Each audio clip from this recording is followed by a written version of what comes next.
My life has not been the same since all of this has happened. I didn't have a clue that it would be in the front page of the LA Times for many days. And then it ended up being a podcast with over 40 million viewers. I had no idea it would be this big.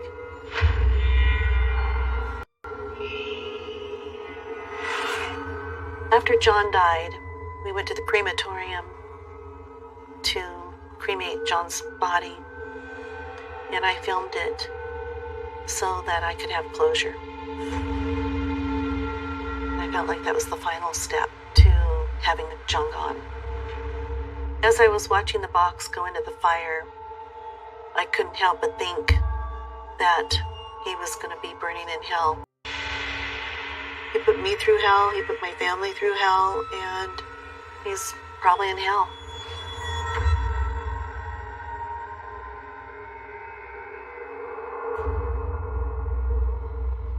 This is John in the hospital bed.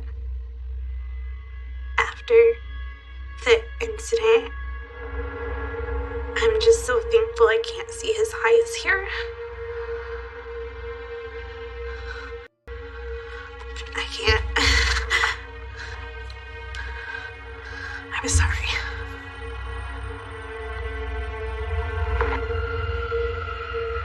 I'm not gonna lie, when I saw that picture, I still feel guilty of killing him. Even though I know what I did was right, but I still took another person's life.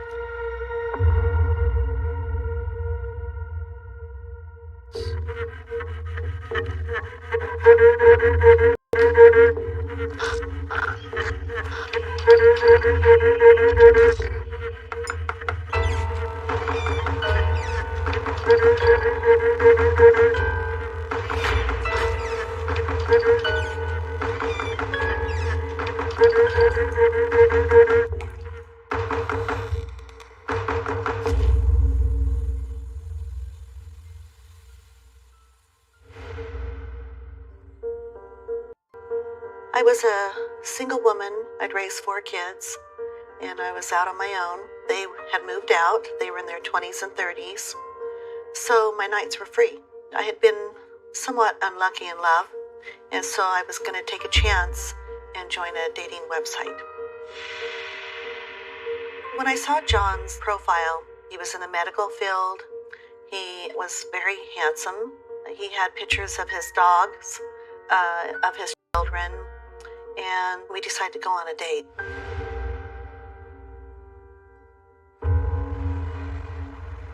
John seemed to be very interested in my life, which I liked.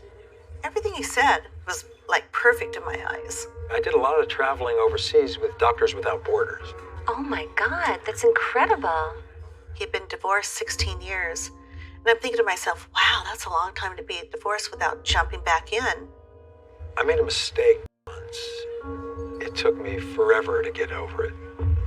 John made me feel very desired, and so that was why it was so easy to get lured in. I just wanted to be with the right person, and I'm glad I waited. This type of person gets in your head, knows what to say. It was just this gift that he had, a sick gift.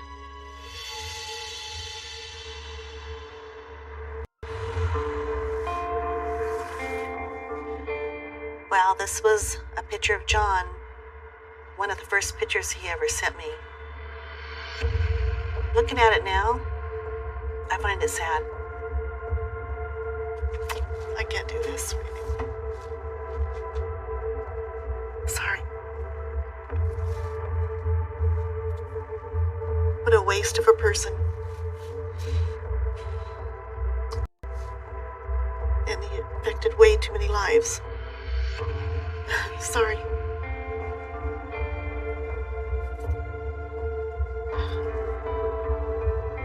It's hard talking about it so much. Because you think you've completely moved on and you're great, and then it brings back all these memories of the hell you went through.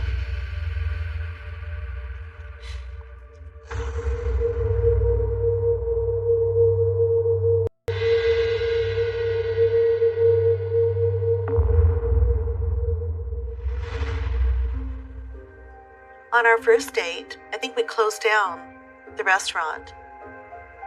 I said, why don't we go back and I'll make you a cup of coffee before your drive back. And so I invited him up. I ran to the restroom. When I came back from the restroom, he was laying on my bed. And I said, no, get off. We're not ending here. I said, we've had a perfect night. Don't do this. And he goes, what's wrong with it? And I said, well, because I don't want to go there yet. And he kept laying there and said, it feels so good. You have no idea how good your bed feels. And he kept making comments, this feels so good. Thinking it's just a mattress, who cares? I didn't realize at the time he had a secret.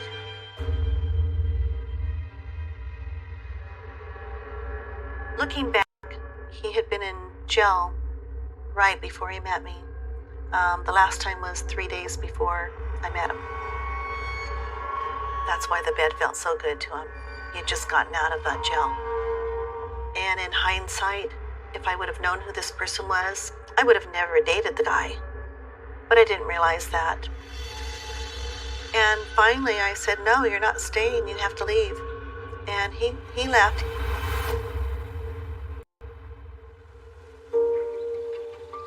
The next day he calls and he apologizes for jumping on the bed.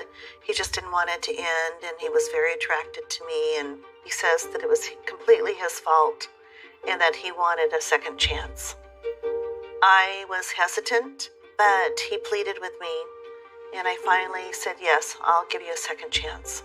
The next few dates, he was a complete gentleman and would just kiss me goodbye and leave. And so he learned his lesson.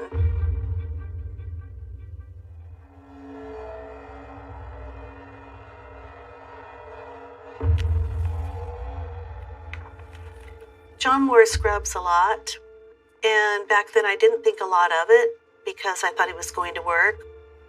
But there were times when he would show up in scrubs and they were dirty.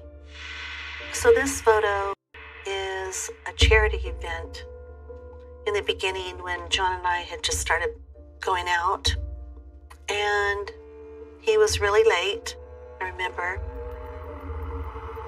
So he pulled up late in scrubs, and I'm thinking, okay.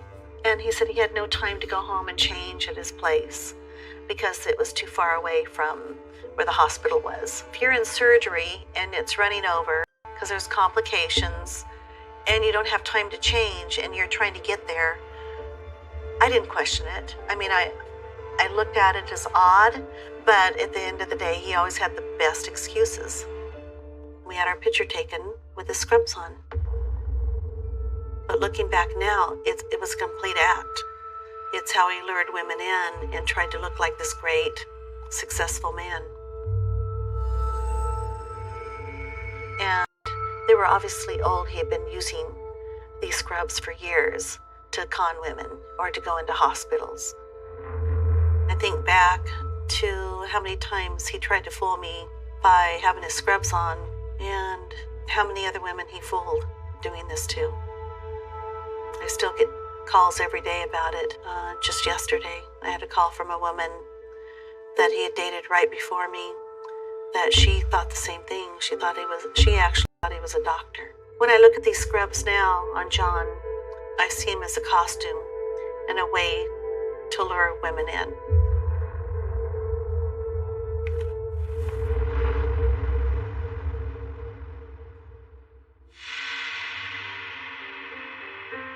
With John, things were moving very quickly after our first date, and he treated me so well.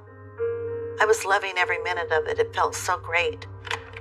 Hi, sweetheart. Hey, Mom. It was a few days before Thanksgiving, and Tara was coming out to help me with a dinner for Thanksgiving. I was very excited for John to meet Tara, and Tara to meet John. I thought they would get along really well. John, Tara's here. Come and say hello. How are you doing, sweetie? I'm good, Mom. She said that John was very charming. She said that he was a doctor, and she was so happy about that. I am so excited for you to meet him. I know. I can't wait. He sounds perfect. If my mom was so in love with him and thought that this was her guy and her perfect guy, I wanted to get to know him. Hey there. Hi, John. It's so nice to meet you. I wanted John to be nice and comforting and endearing, but instead, when I met him, he was kind of cold and standoffish. Why don't we all take a seat? Usually, if someone has kids and they're dating your mom, then that's what they talk about most of the time because they want you to know, like, they have kids and they care about them. So, John, I hear you've got daughters of your own. Yeah. But John didn't talk a lot about his family. My mom, however, would talk a lot about his daughters and how he was such a good dad. John is such an incredible father, and his daughters are all so beautiful, aren't they, John? Something was fishy to me about that because she never met them. And if this guy was so close to his kids, why wouldn't you meet them?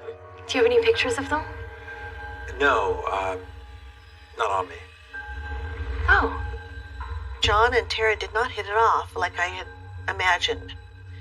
He was a little bit aloof. I didn't know what was going on, but prior to John, my kids have been very protective, and they always felt I deserved the best. Why don't you bring your things upstairs and get settled in? And so I'm thinking to myself, here we go again. They don't like a guy because I'm falling for him.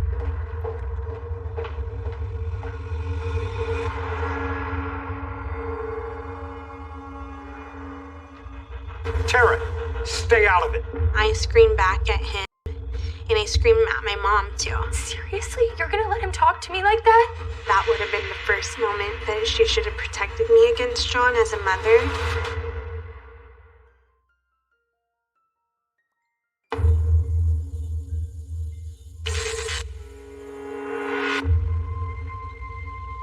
The day before Thanksgiving, I went to Newport to spend Thanksgiving with my mom. I found out things were more serious than I was led on to believe. My mom said that John was not moving in with her, but I walk into the bathroom. I notice his men's grooming bag there. Then I notice there's a toothbrush, there's his aftershave, and there's stuff of his in the home like he would be living there and not as a guest. As I'm walking through the house and I'm just seeing his stuff everywhere, I'm getting so angry because I'm being told that he's not living there, and I'm being very suspicious of what she said to me. And then I opened the closet of the room that I was staying in to put my suitcase in the closet, and I realized that there wasn't room in the closet because his stuff was just everywhere. There was a box there filled to the brim, a little bit overflowing, but right on top was a nursing certificate. I was told that John was an anesthesiologist, and I was mad that I was getting lied to, so I confronted her. Mom, what the hell is his stuff doing all over the place? Tara had gotten very, very upset and was yelling at John and telling him, what are you doing with things in my mom's house? And yelling at me. Did he move in here? Yes, honey, I meant to tell you. I can't believe you. Are you crazy, Mom? You don't know anything about this guy. Don't you dare yell at your mother like that. What are his diplomas? He's not an anesthesiologist. What the hell is this? Something's wrong with this guy, and she's yelling. She's very upset. He's been lying to you. He's not a doctor. He's a nurse. Well, I'm sure there's a reasonable... Tara, you stay out of it. He comes in accusing me of snooping through his things. He told me that I didn't want to see my mom happy, that I just wanted her for all myself. If you were my daughter, I'd smack the hell out of you. Seriously? You're gonna let him talk to me like that? I screamed back at him, and I screamed at my mom too because I couldn't believe that she was allowing him to speak to me like this. I don't know what's wrong with you that you can't see that. She felt that John was lying about his life and that she could see right through him. And why can't I see it? I told her it's my life and I can make decisions on my own. I'm an adult and she needs to respect me. That was completely out of line. I told her I don't know what else to do other than leave because I'm feeling like I'm getting kicked out of the house. Well, I'm not staying in the house with him here. No one is forcing you to stay. She never stopped me. It just hurts because that would have been the first moment that she should have protected me against John as a mother. You're choosing him over your own daughter? After Tara left, Fine. I asked John about the certificate, and his reply to me was he was a nurse anesthetist opposed to an anesthesiologist, but they basically do the same thing. So I didn't think anything of it. I just thought that she was making a big deal over nothing.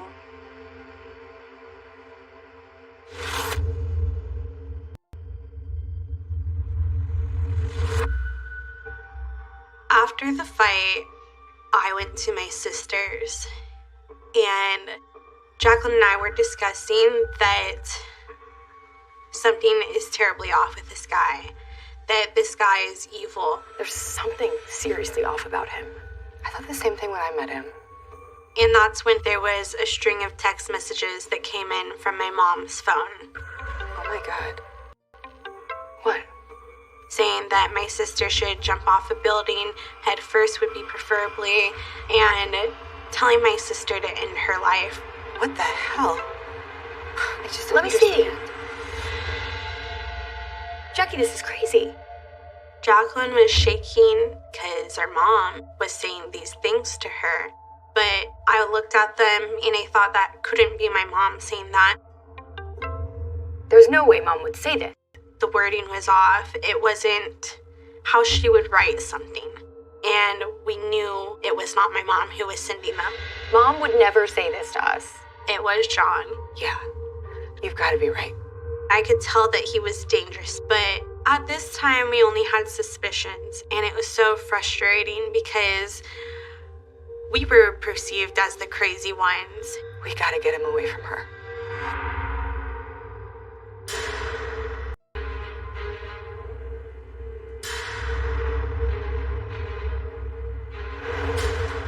We warned her so many times, and she was unable to see the red flags, and I knew this was going to happen.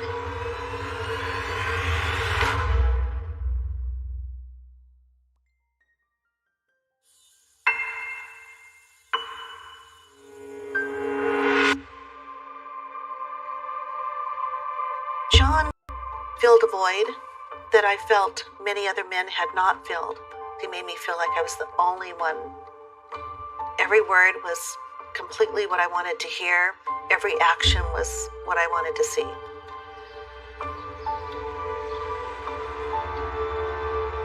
But there was this Sunday where John and I were going to church, came home, walked in the front door.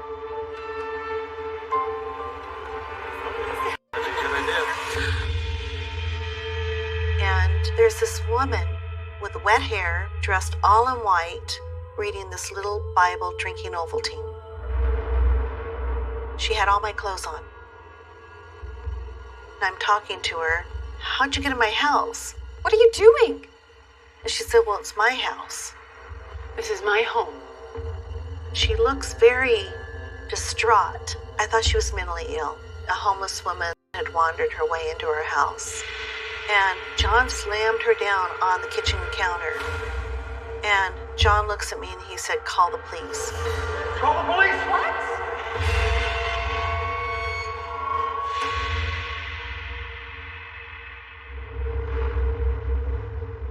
Once the gal was gone, John immediately went into protective mode. He felt that we needed to get cameras to protect me.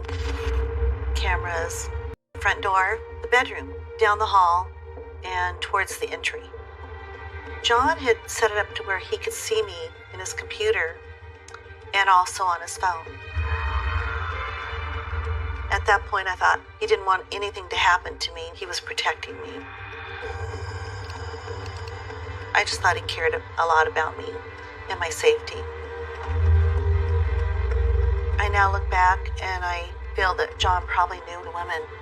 And it was a way to set up cameras in the house so that he could watch me.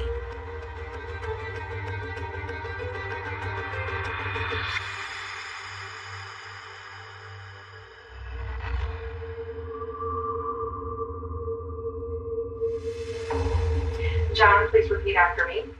I, John, Hi, John. take Deborah Take Deborah. to be my wedded wife. Wait. It had been 2 months, and John was very persistent about wanting to get married. And he kept saying, please, please, pleading with me. He said, what do you have to lose? We're going to be together the rest of our lives. For better or worse, Better or worse. for richer or poorer. Richer or poorer. I was falling in love. At the same time, there was my gut that was telling me, slow down. Something's not quite right. But I was ignoring it because the feelings of falling in love are so much fun. With this ring, I be wed, and you then, with all my love, I give to you. I give to you. We had no idea that my mom had married John until way after the fact. We warned her that this guy was a bad guy, but she still did it anyways.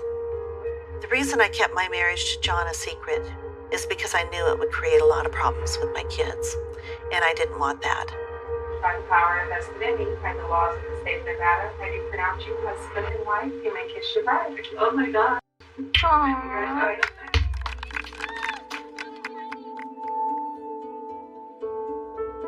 That was painful. I think that one of the reasons I stuck by John at certain times was because I had taken those vows. I still felt that that is the right thing to do, to honor your vows. And when I look back now, I realize it was all a game to him. The whole thing was a lie.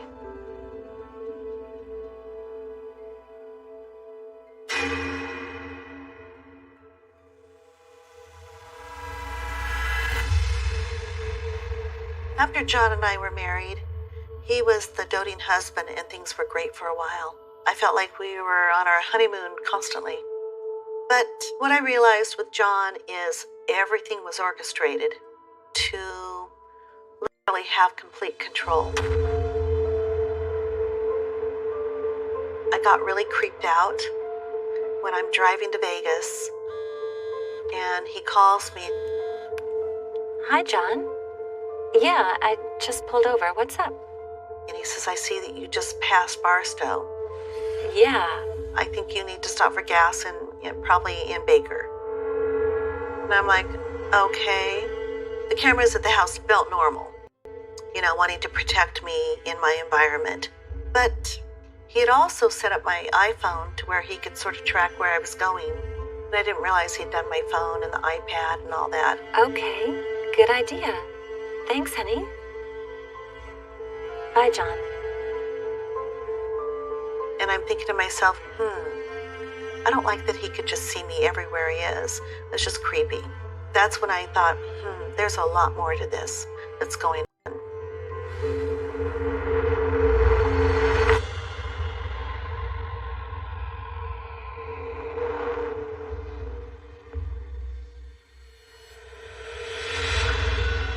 There were some odd things that he was doing.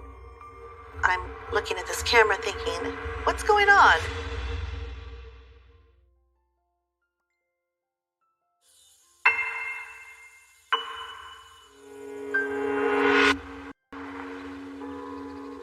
After the drive to Vegas, when he had seen me in Barstow and was telling me when to get gas, I was pretty much wondering, what in the world is he doing? Why is he watching me to this degree? I was starting to become suspicious at this point.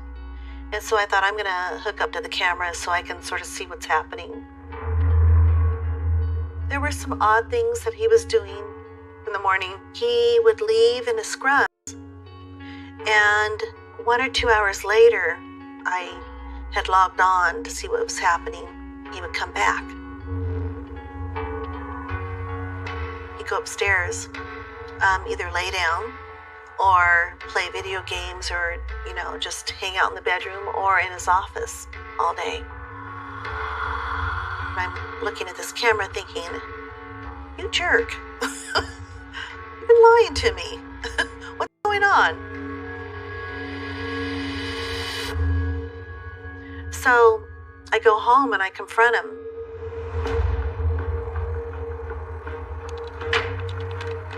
I said, what's going on? You came home. How come? And he said, oh, they canceled. The woman had eaten something, so they couldn't do surgery, so they sent me home. Which is legit. Another time he said he wasn't feeling well, so they were able to get somebody else to cover him. His stories were so believable, to where he convinces you. He would say, why would I lie to you? What's there to lie about? He was very, very, very convincing.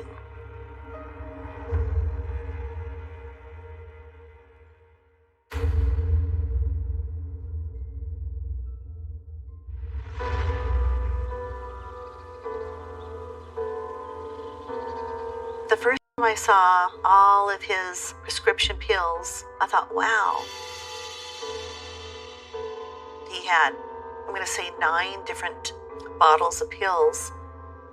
And some were prescription antibiotics. He had pills for MS, pills for ADHD. He had Ambien, and he had a bunch of pain pills. I thought that was quite odd that someone has so many pills. And so I questioned him. I asked, wow, how come so many? He had told me that he was in Iraq. He worked for Doctor Without Borders. And one of the things that he did that he was telling me is he had jumped out of a helicopter and he was helping save lives, but he had lots of scars from jumping out of the helicopter. I never saw him completely out of it except one time. This time was a few months into the relationship, and I thought I would surprise him by coming home in the middle of the day. John, is everything all right? And he was completely out of it. And I realized he had probably taken a bunch of pills that day. But when I asked John about he'd take a bunch of pills, he said, no, I had the flu. What makes you think that I would take a bunch of pills? John would always turn around if I questioned something. Why would I lie to you over this? I love you, you know? So he had a way of turning everything around to where you walk away going, okay, wow. Well, I'm sorry. You know, I guess I shouldn't have read into it. It made me feel badly that I was questioning him.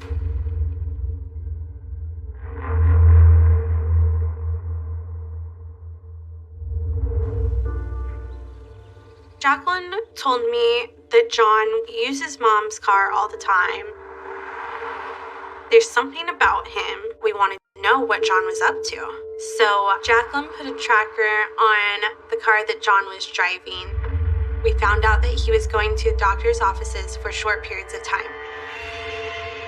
My theory on why John was going to all these different doctor offices was I thought that he could be a drug addict. He's wearing scrubs and he's pretending to be a doctor. I knew he was not who he said he was.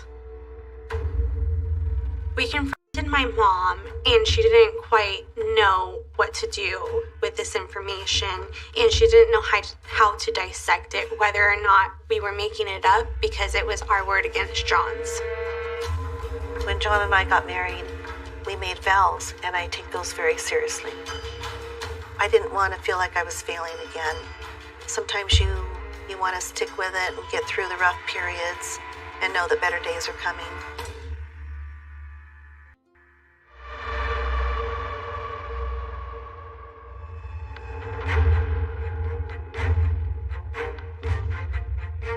I was his next victim. He's out of control, and there's nothing you can do about it.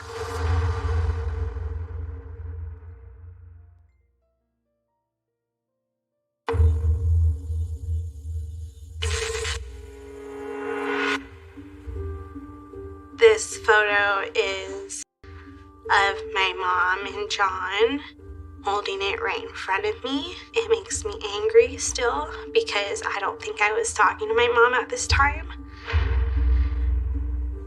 And he's wearing scrubs and he's pretending to be a doctor. But now that I'm looking at it so closely, I've never seen any of my doctors dressed like this. I don't want this one anymore.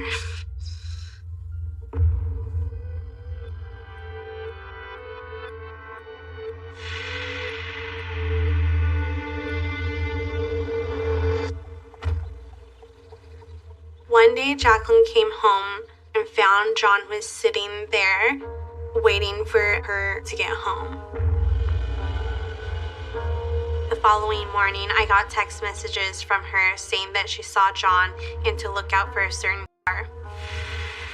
This was the first time that we had evidence that John was stalking us. I later found out that he was stalking us quite frequently. Jacqueline was very frantic after she saw John, and she had warned me to carry pepper spray, keep my pocket knife on me that she knew I had, and to just be aware. He was stalking us, so we needed to prepare for anything that was going to come.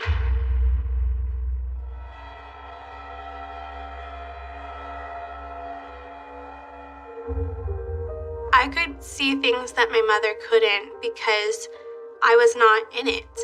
She was the target, and I was the person that he wanted to isolate. But it was so frustrating when my mom wouldn't believe me. It was so hard she would believe John in anything he said. So Jacqueline had hired a private investigator and brought that information to me.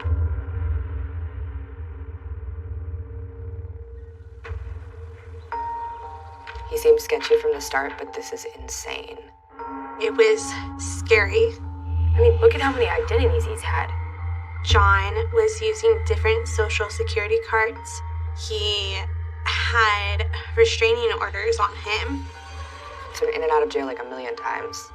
He had several arrests on his record. He had been to jail many times. I can't believe how much dirt there is on this guy. He was a con man, essentially. Having everything confirmed was very scary. I didn't want to be right, but everything was confirmed. And so this is game on time. We gotta prepare. We have to get Mom away from him.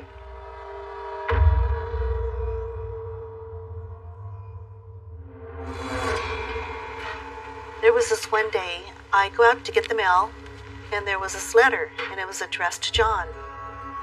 But it was from the Orange County jail. And because I had my suspicions at this point, I opened it. It basically said, it sounds like you're doing great.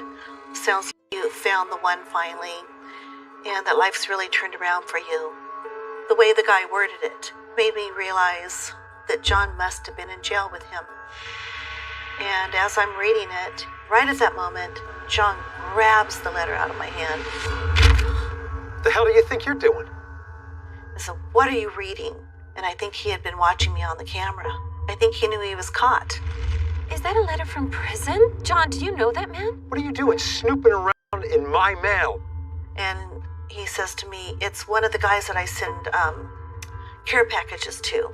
Well, I just don't understand why an inmate would be writing to you. He said, "I'm sending gift packets to men in jail." And he said, "You know, a lot of people are in there for the wrong reasons, and I just care about people, and I think this makes the difference in their day." What are you talking about? Who is he? I asked him, "Were you in jail?" And he looked at me and he said, "I haven't spent one day in jail. What are you talking about?" Just because we're married doesn't mean I have to answer to you, and it definitely doesn't mean you can go around opening my mail. And he said, "You're committing a felony." And I said, "What are you talking about?" I can have you arrested for this. He wouldn't answer my question. And obviously at that point, I now know that this is not the man that I thought I married. Stay out of my business, Deborah. I'm realizing that he's been lying to me, but I didn't know the extent of who John was. It was definitely a turning point, and I needed to figure out what I was going to do.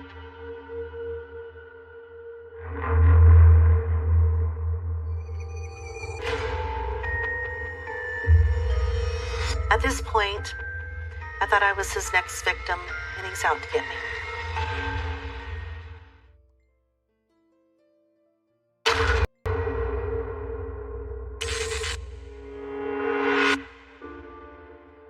There were times, a few months after the marriage, that some things started happening that I noticed. getting the cameras, the pills, the letter, I realized that John had a very suspicious side to him at that point. And yet I felt confronting him, I'm not going to get a straight answer.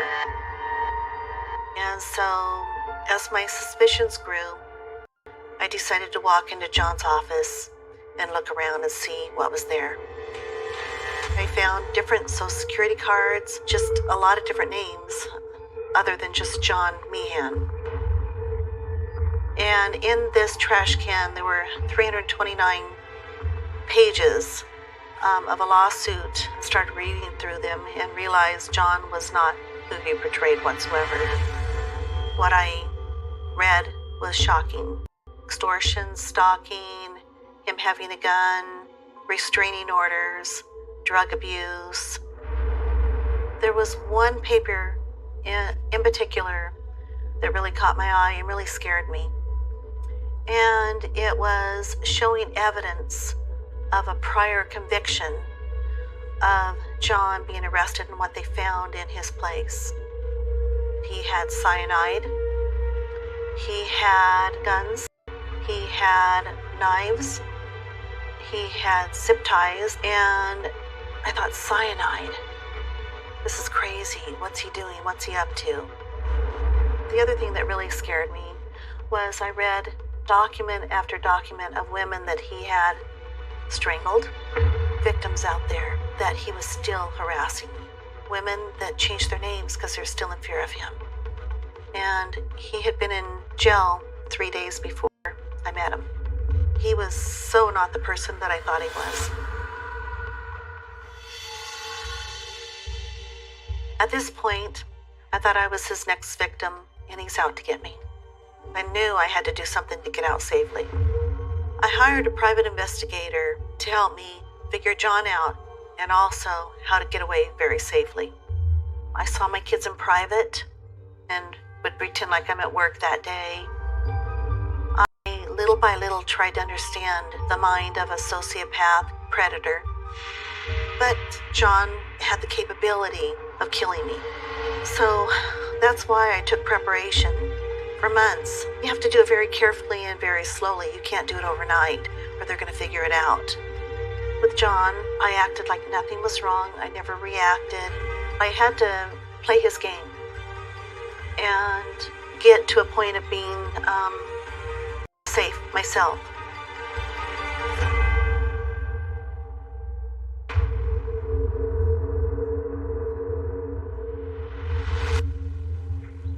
So I was moving money around.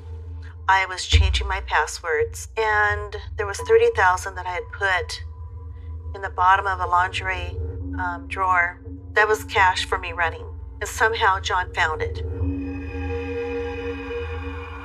One day I came home, and John was standing there, and he had the cash in his hand, and he showed it to me. He said, "What is this?" I'd been busted. John knew something was up. He didn't know what was up, but he knew something was up. I knew that I had to get out, and I rushed to leave. He stands in front of me, and I'm inches away from him, and he's pushing at me. And he kept saying, "Hit me, hit me." I realized at that point he had caught on. He knew what was happening, and I said, "I'm not going to hit you." He says, "Hit me because you'll never get up again." I said, "Move aside. I'm leaving you right now." I felt like my life was in danger, and all I could do was hurry as fast as I can to get out of there so that he couldn't do anything to me. And I just sort of ran to my car and took off as fast as I could.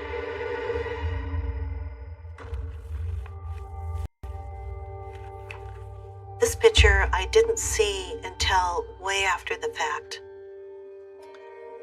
I believe this was one of the times he was arrested. I'm going to say in 2013 when he went to jail.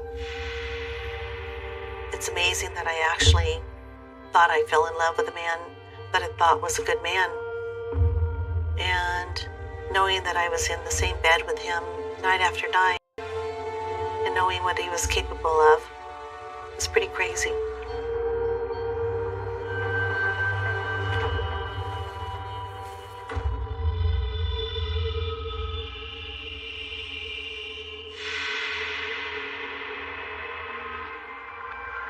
He was going to bury me in the backyard.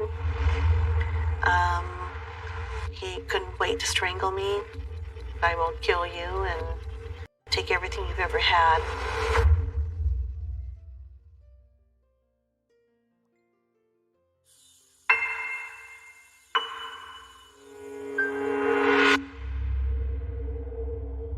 The final straw was John had caught on. He saw how much money I'd taken out of an account. I think I had removed a good $30,000 that day. And he came to me and he said, "What are you doing?" And I said, "I'm leaving you." And he said, "You can't do this. We're married. What kind of wife are you?" John was extremely mad at me. And he would send me very, very threatening text messages all the time. "You think I'm going to allow your family to continue? Feel sorry all you want. I don't care. I have pictures and emails. Don't test me." And he would put nude photos of me online, and some were a lot worse than this. Some were that I will kill you and take everything you've ever had. He was going to bury me in the backyard. He couldn't wait to strangle me. When I started getting these texts, I was scared for my life, and I went into hiding.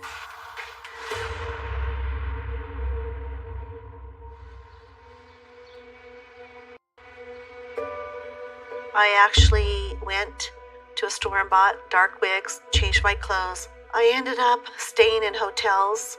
I had to change my whole routine. I remember shaking all the time, couldn't eat, and I had no idea what he was going to do. I was in hiding 8 months. Every time I got a text from him, my heart would just drop and I would be in a panic. There were thousands of threats that I wouldn't see the end of the day, and don't plan on waking up tomorrow. I mean, they went on and on and on, so that's why I was in constant fear.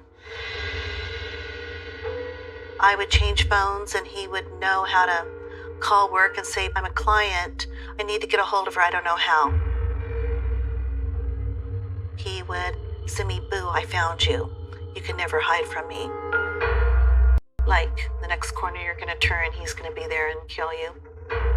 One of them was, "I hope you went to church today, because I have a really bad feeling about you."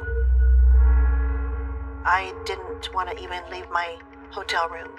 I was afraid to even go down the hallway that he would grab me or have somebody grab me. You're in constant fear. It's horrifying. You don't know any way out. Couldn't think about anything else except trying to figure out where I'm going to hide next. I felt like it was almost easier to die than to keep living in this nightmare. This next one was pretty bad. No more being nice. This will turn an entire family inside out. You're selfish to allow this. You'll never forgive yourself for what I'm about to do. Well, I had no idea what he was going to do, but obviously I felt like he was definitely capable of killing me.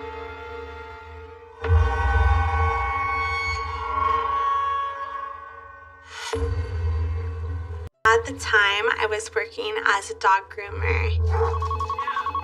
One day at work, I get a phone call. It's very chaotic in the back because the dogs are barking because they want to get fed. And I take this call, and it's this French guy. The man said he had seen me before, and he wanted to bring his dogs in for grooming.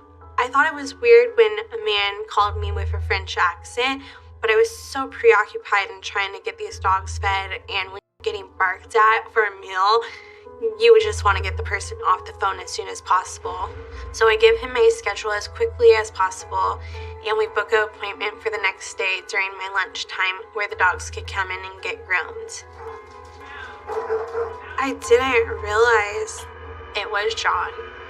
He was trying to get my schedule.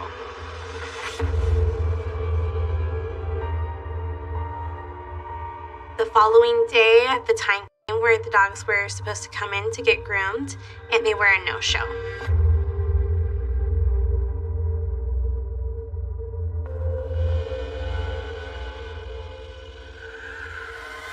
Newport Beach 911. Someone's been stabbed. I'm not really sure what happened. We just heard screaming.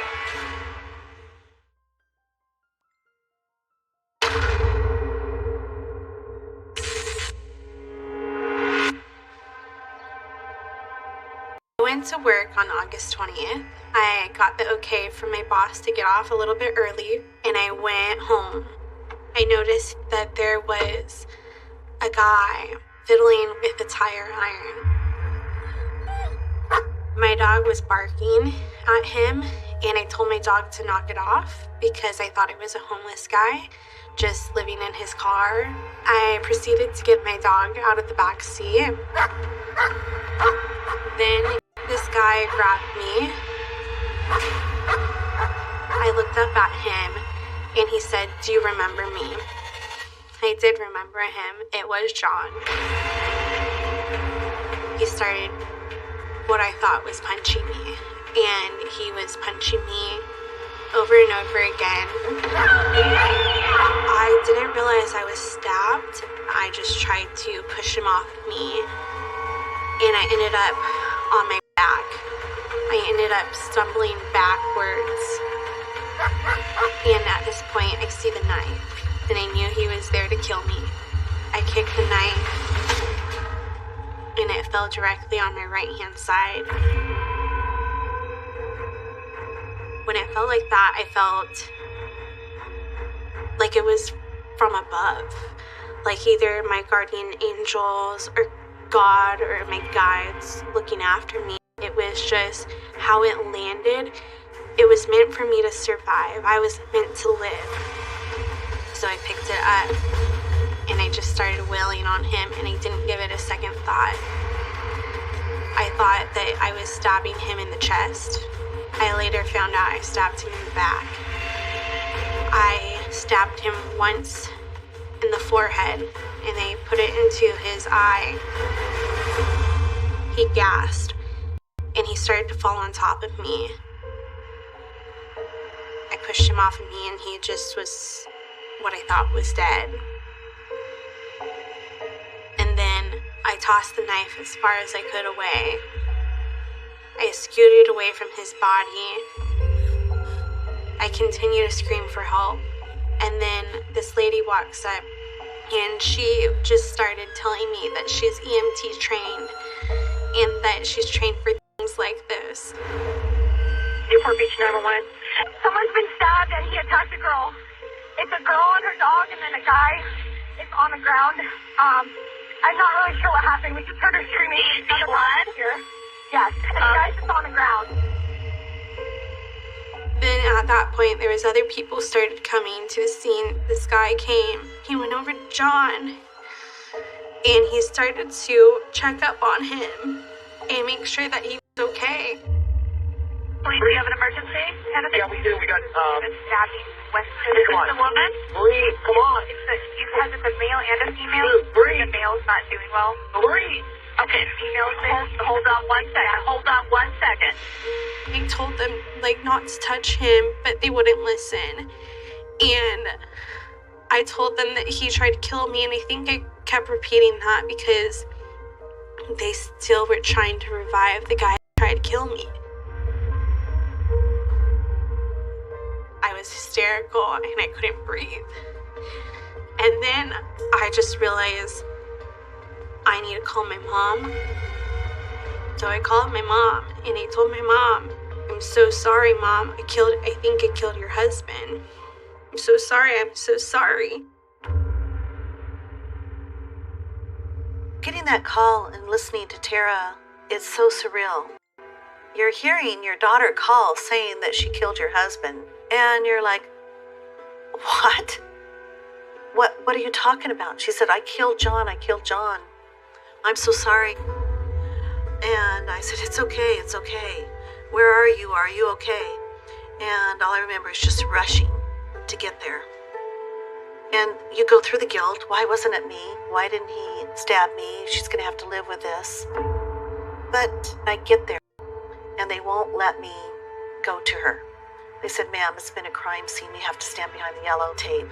And Tara's yelling, Mom, Mom, and I'm yelling, Tara, Tara. And I'm seeing this ambulance drive by me, and I'm realizing John's in that ambulance. But I don't really know exactly what's happened, if he's alive, dead. I didn't know the story at that point.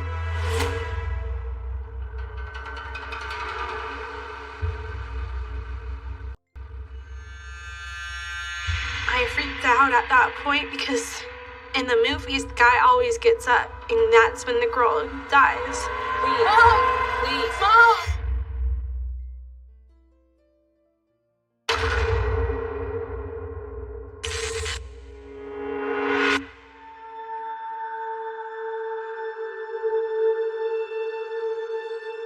This is a picture of Cash and I in the hospital.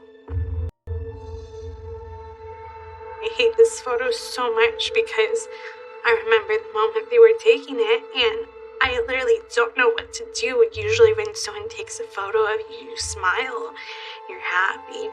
And in this moment, I felt like maybe I should smile. And I remember holding my arm and thinking, what's wrong with these people? They're literally taking a photo of blood gushing out of my arm and not putting stitches in it or anything yet. And they have to take this photo for evidence. This photo ends up everywhere. And I just wish it would disappear.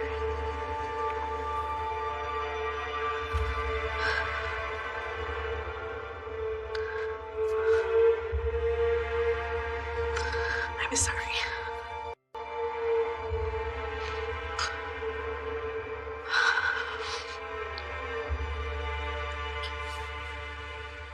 This is another hard one.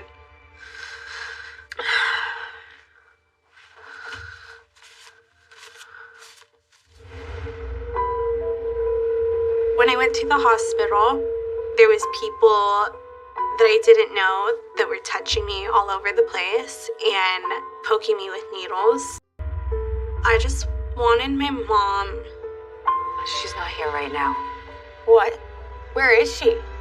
But they told me that she went to the other hospital to see her husband. Get my mom in here now, please. Mom! Mom!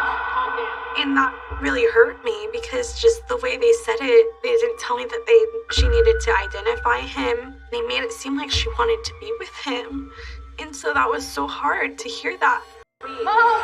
Please. Mom! And I just wanted her to protect me. That was the hardest part, was knowing that this guy came after me and then she's supposed to protect me and she can't.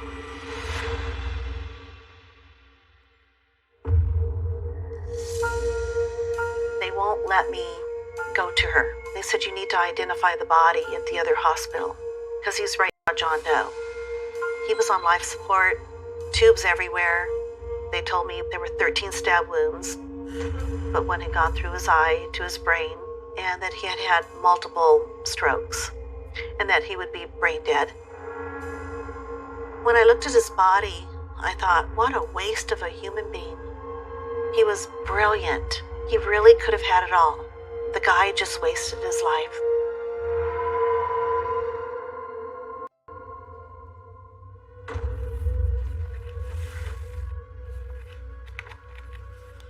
This photo here is when John was in the hospital. I remember looking at where the stab wounds were and looking into his eye, where the stab wound went straight into his eye. And all I could think of is, why? Why would he do something like this? How evil he was. And thank God it was him, not my daughter. I knew that there was a lot of healing that needed to take place, a lot of answers that I needed to figure out, and it was all about Tara at this point.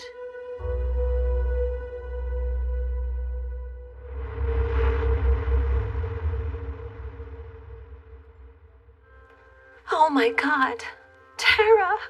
It's okay, Mom. I'm all right. The moment I got to see my daughter, I walked in there and just hugged her, and she cried, and I cried, and I was just grateful she was alive. I'm so sorry. It's okay. It's not your fault. When I saw my mom, I just had mixed feelings. I told her I knew this would happen because we warned her so many times, and she was unable to see the red flags. I just never thought that he would do something like this. Mom, Seriously, it's not your fault. But I was so grateful that she was there and that I was able to hug her and that we're all alive. Can we go home now? Yes, baby. It was very, very, very difficult. I had no idea that he would go after her. I just didn't get it. Why not me?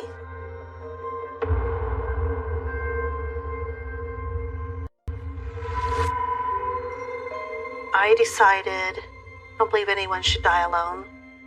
So when they pulled the plug, I mumbled a few words to John. It's okay to go. I forgive you. After John died, we went to the crematorium to cremate John's body. As I was watching the box go into the fire, I couldn't help but think that he was going to be burning in hell. And I filmed it so that I could have closure.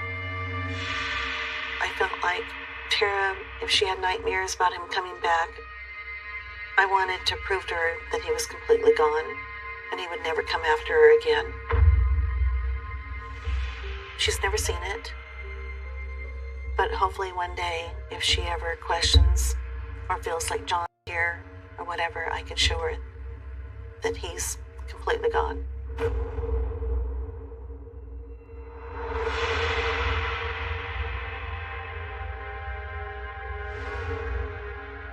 I thought because everybody else wanted me to be okay that I should be okay. But I wasn't. And I had a lot of PTSD to deal with. And I did blame my mom for what happened to me after everything because she did bring this guy into our life. I just wanted my mom to notice that there was red flags. And to know that this guy was evil. She may not have done it on purpose, but I wanted her to learn why it happened to us.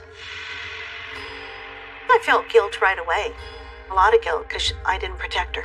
Why didn't you see the signs earlier? I just felt so responsible. But I have to keep reminding myself that John was the evil one and I was the one just looking for love. I've told my mom that I have forgiven her.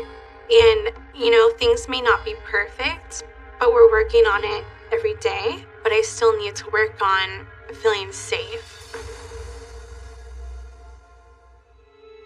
I still have some triggers from my PTSD, and I occasionally have bad dreams because of what I went through. But it was a blessing in disguise. I found a life purpose now to talk and share my story and help other women and men that have been through similar experiences.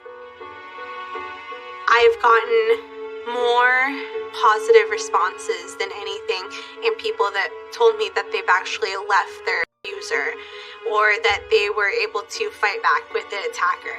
So it's really important to me to continue, and that's why I do it. Look out for red flags in relationships because they are there and a lot of people brush them to the side, and it's time to take it serious because you can see what happened to me and it could happen to you. John Meehan is an evil man that preyed on innocent victims and got a thrill from it. I will never understand everything. I'll never understand John's brain, why he did what he did, and that's something I just have to accept. There's evil out there, and I just happened to be the victim of this evil man, and I survived, but a lot don't.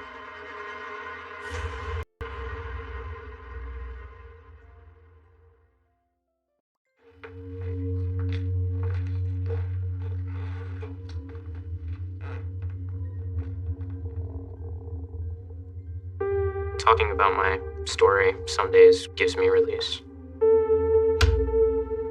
And other days, makes me nervous.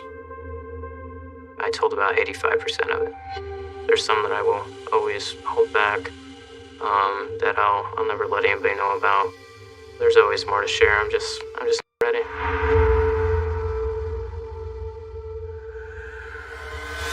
No, I don't want to be known as the kid that killed his father.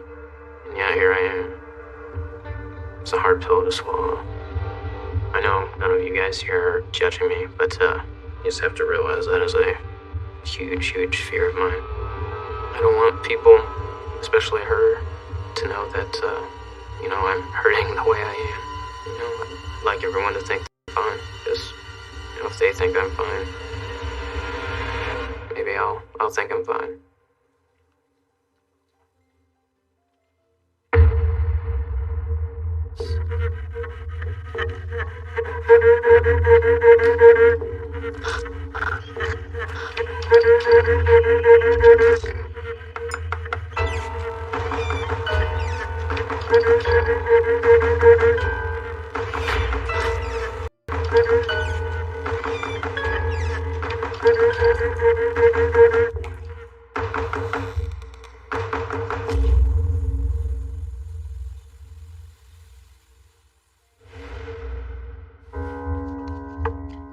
It's a picture of me and my dad.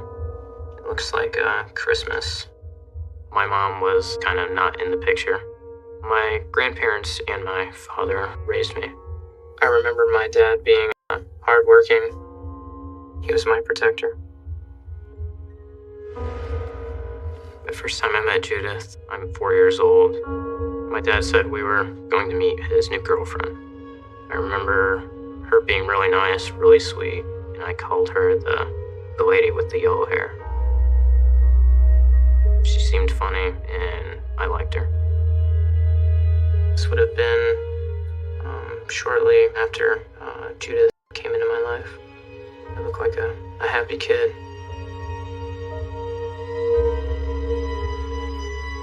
If I could talk to that little boy, I would tell him to run and never look back. And if I couldn't run, to scream and not stop till somebody came.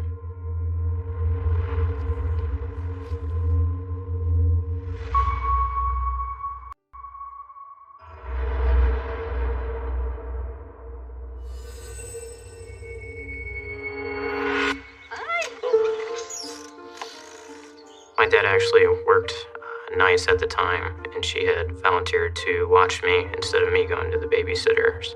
So a few days after the first meeting, I was actually dropped off at her house. Behave. Listen to Judith. You'll be fine. Bye, bud. Once my dad left, it's like a switch was flipped and Judith was an entirely different person. She had a daughter my age, so she had told me to go upstairs and play with her daughter. Judith had said the closet in her daughter's bedroom was off limits and that I was not allowed to go into it. You scared of the dark? Oh? We began playing, and Judith's daughter simply said, hey, get in the closet. See how long you can last. And as soon as I do, she yells for her mom, who comes upstairs. Mom! He's in my closet! And Judith is very unhappy with me. Go downstairs, now! Right here. I thought I told you not to go in there. She told me to! Don't you blame her. She grabbed me by the arm and then proceeded to spank me. A spanking from Judith usually involved a belt or anything she could get her hands on. No! Please! I was scared, really confused, and it hurt a lot. No! Stop! Please!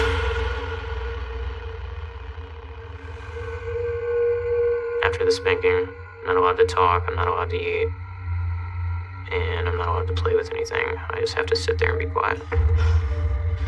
See what happens when you don't obey me? Before my dad got home, Judith pulled me from the corner and told me I wasn't to tell him anything and that I had fun so I could come back the next day. Hey, hi! Hey, bud. Where'd you go? Did you have a good day? I wanted to tell my dad what she had done to me, but I guess something in me wanted to please her. I'm not really sure why. It's still not something I can explain or put my finger on, but for whatever reason, I just felt I needed to do whatever she said. So I followed her instructions, and when my dad got there, I told her it was fun and I was happy.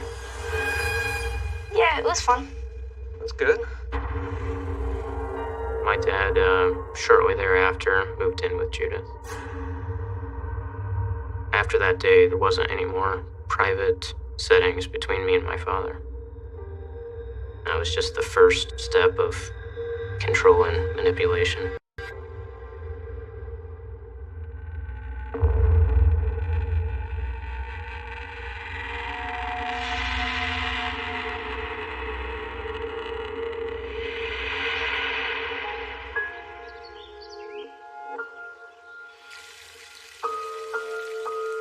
My dad worked nights and days, and he always seemed to alternate.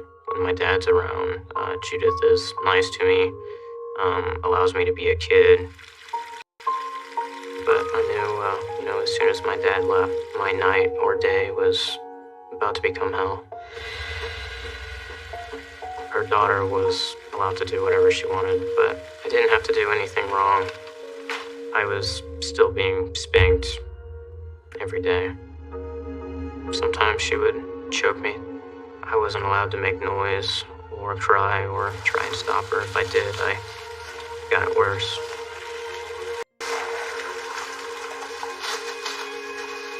Corey. Come here. Sometimes the bruising was so bad, I'd be forced to lay in a bathtub full of ice water. It was another form of torture.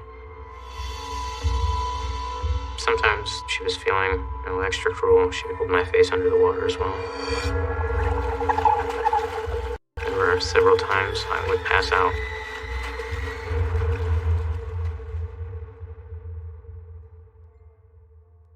I can't imagine being held underwater. I might need a minute. Sorry.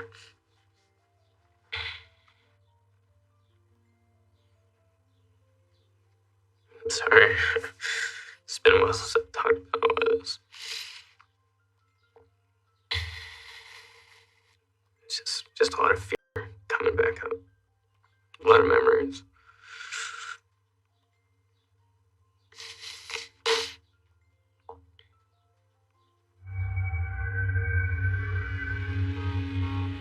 She would revive me by beating me. I wanted to tell my dad about everything, but I was too afraid to. I knew what Judith would do. Remember, keep your mouth shut. And there was never an opportunity to say anything to him. He was usually back at work before I got up.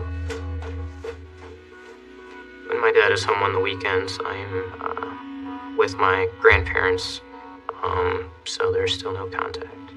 The only thing I can do is try and not make her mad and do as she wants me to.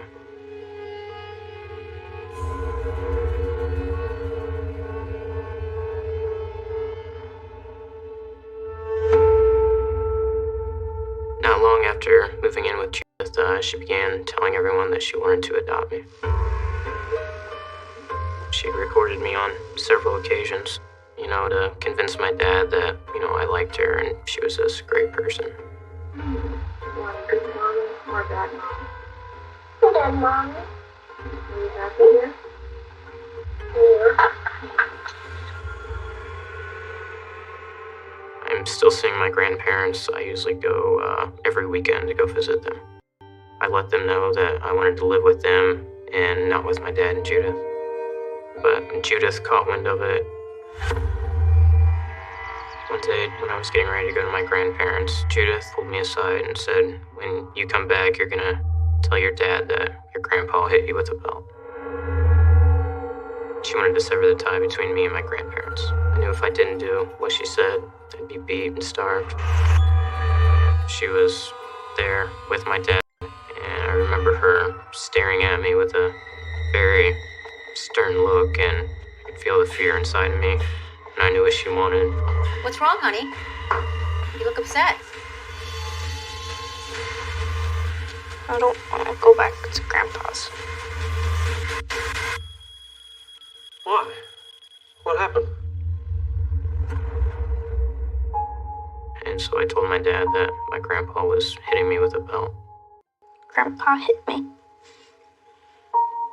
I loved my grandfather very much, and it was very hard to lie and tell my dad what he wasn't doing. Come here. You don't ever have to go over there anymore. My dad said that he would take care of it. My dad hired an attorney, and I was no longer allowed over there. After this, I have no communication with any of my grandparents. It's just my dad and Judith.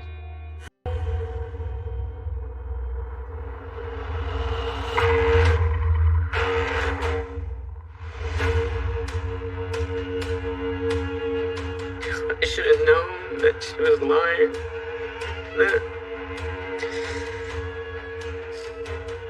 I wish I would have known.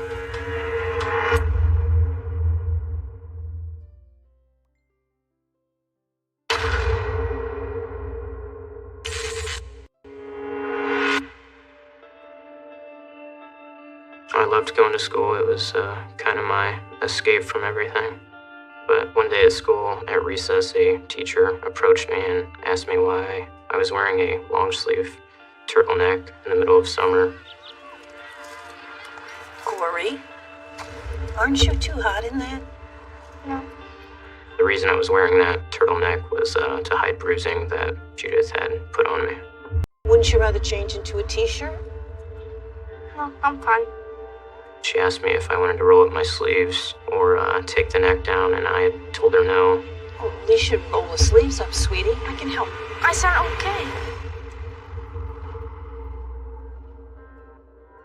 Judith's favorite thing to say to me is that if I ever told anyone at school what was going on, that I always had to come home to her first. I lived in constant fear that Judith was going to kill me. So I just simply said it was my favorite shirt. I just really like the shirt. I understand. I, more than anything, wanted her to ask me to take my shirt off just so she could see the bruising. But she never did. I'm probably 7 or 8 years old in this picture. The bruising was so bad. I was never allowed to wear shorts or short-sleeve shirts. I feel sorry for this kid. Kid that's wearing long sleeves in the summer, pants, turtlenecks, the one that's sitting on the swings with nobody around. If you see that kid or that child, I'd put them in your arms and ask them what's going on. And if they tell you something and it's too good to be true, it's more than likely too good to be true. Don't stop asking questions.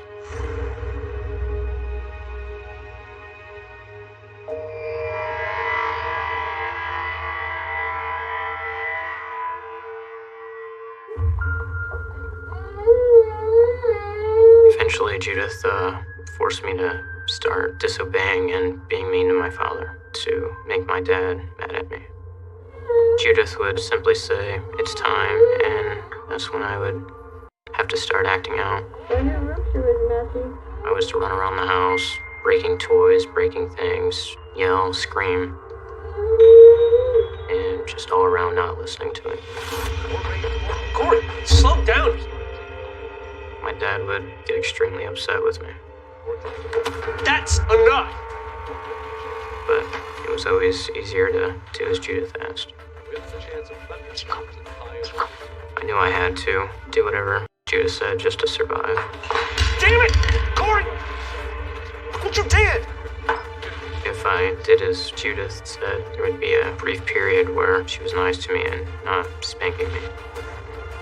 All the time I wanted to be able to say something to my father. But I was never alone with him. Get upstairs! Go to bed! Now! I don't know why he's like this. He's been like this all day. I always felt so small and out of place. Looking back, I think my dad was being manipulated just as much by Judith as I was, and it eventually felt like my father hated me.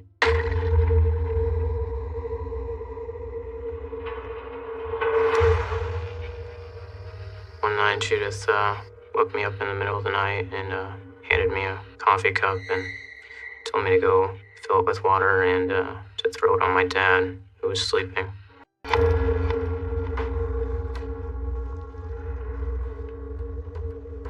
I never wanted to do anything to my dad, but it was easier for me to do as Judith said and upset him than the other way around. So I took the cup and walked to the room my dad was sleeping in.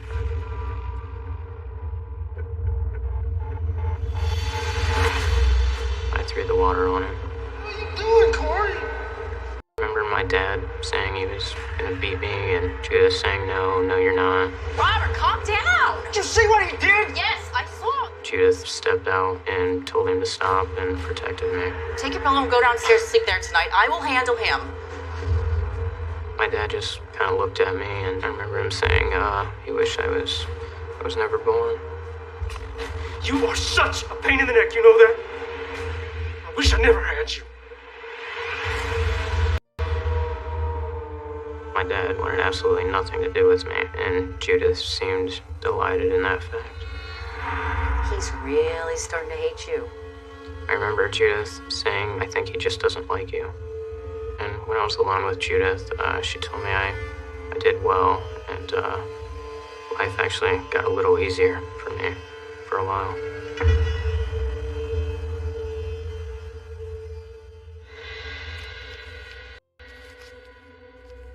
This would be my dad and me.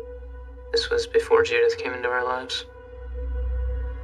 Every weekend we would be out fishing. My dad always had the biggest smile on his face. That's something I can always remember. I can see how much my dad loved me. If I could say anything to him, I'd tell him how much I love him and how sorry I am. I know he'd tell me that he loved me too, and that none of this would have been my fault. I just wish I could go back to that time and place and fix it or change it and prevent all of this from happening.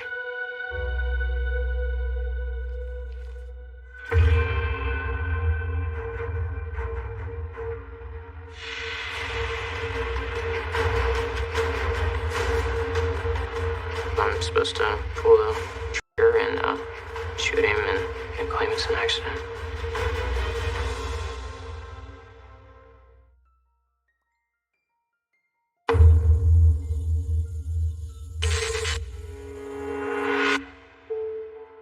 One day, I'm 10 years old. Judith pulled me aside and told me she had some news for me. Corey, come on. Come over, sit down. And proceeded to tell me that my dad was dying of brain cancer. What? She had said it was terminal and that it was inoperable. He's only got a couple months left. I was kind of devastated. My dad had seemed fine. I don't think he was sick or anything. I had wondered why he wasn't telling me, but Judith had said my dad didn't want me to know that he had cancer. But she has a plan that they've come up with to make sure that the family is okay. Your dad is a good man, and he's thinking about our future, and he's got this great plan, but he needs your help. My help? She said the plan was that I was supposed to accidentally shoot him and kill him so that the family could get the life insurance. You're gonna tell him that you want to learn how to hunt, and that you want him to teach you. She says I'm supposed to pull the trigger and shoot him and claim it's an accident. This is what he wants. Why? She said he wanted it to happen so that the family had plenty of money to survive on. But I'm not supposed to know it's his plan. You're not to mention this to him at all, because it would break his heart if he knew. So you are going to pretend you know nothing. I remember being some of the most confused I've ever been. I don't want to hurt my father in any way. You understand? And at the same time, I've Judith telling me what I need to do, and it's, at 10 years old, it's all perplexing. I just knew that if Judith told me to do something, I needed to do it.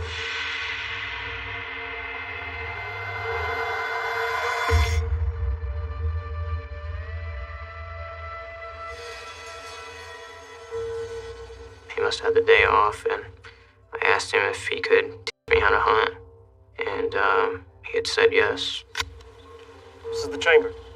So he got the gun, and he showed me how to load it, cock it, hold it, aim it, the whole 9 yards. You don't need to learn this at some point.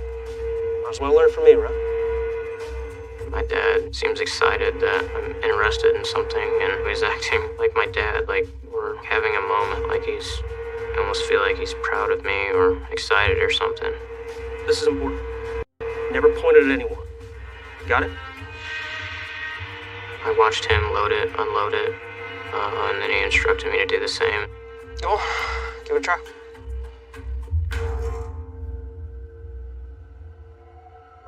In my head, it seems like he's proud that I'm going along with the plan. But I never wanted to hurt my dad. So, no matter if it was his plan or her plan, I just couldn't do it. Nervous, huh? I think about it every day. Come on, stand back. It was the last time I had a good time with my dad.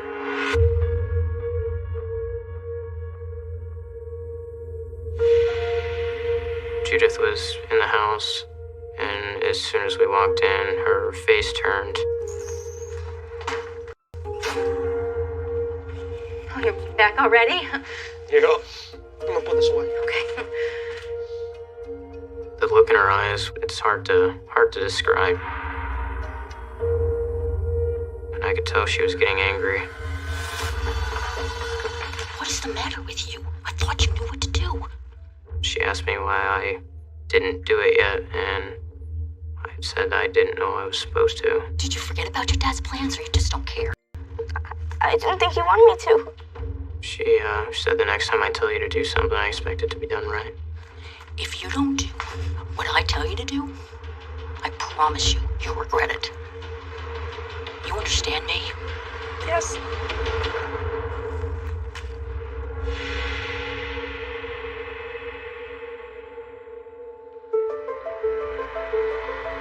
I was getting home from school and I got off the bus. Judith was there. I just remember thinking to myself, why is she down here? It's kind of weird. Hi, honey. How was school today? Fine. She had sent her daughter ahead and walked with me. She put her hand around my neck and said today was the day. Stop putting it off. It's time. She said that the gun was in the laundry room and I was supposed to go get it. He's home sleeping right now, taking a nap. I was supposed to take that into my dad's room and shoot him. And call the police and tell them that the gun went off when I was handing it to him. She actually left to go to her mother's house so she wouldn't be home. I go in the house and I see the gun in the laundry room. I grab it.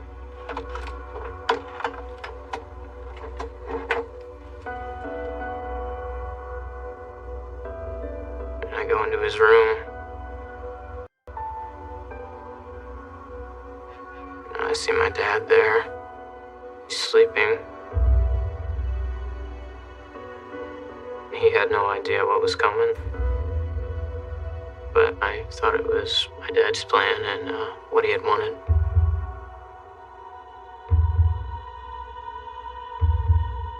I raised the gun and I pulled the trigger.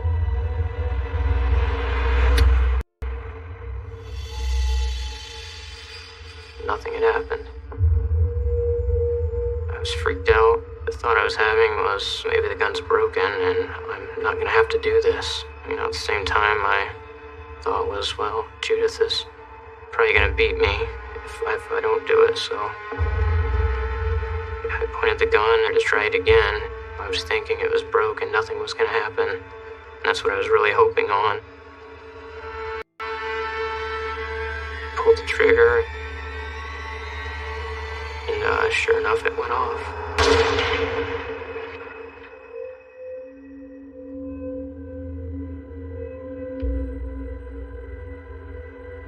I was just standing there and I heard him take one last, deep breath or a gasp or something. And there as nothing. I just wish I would have known then what I know now. I wish I could have been strong enough. I wish I could have told anybody. I wish I could have told Judith no. I wish at the least,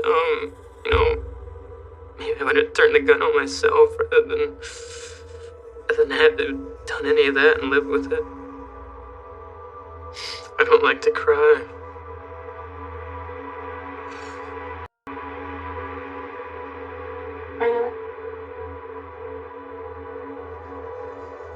It always makes me feel better, and I don't want to feel better.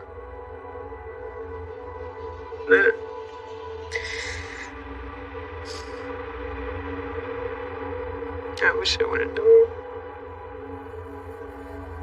I wish my dad was still here. I wish that every day I'd gladly take his place.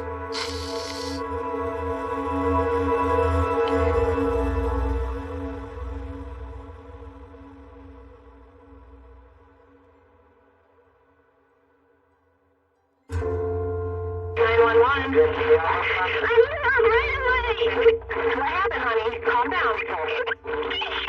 Who got shot? Your dad got shot? Okay. Where did you get shot at?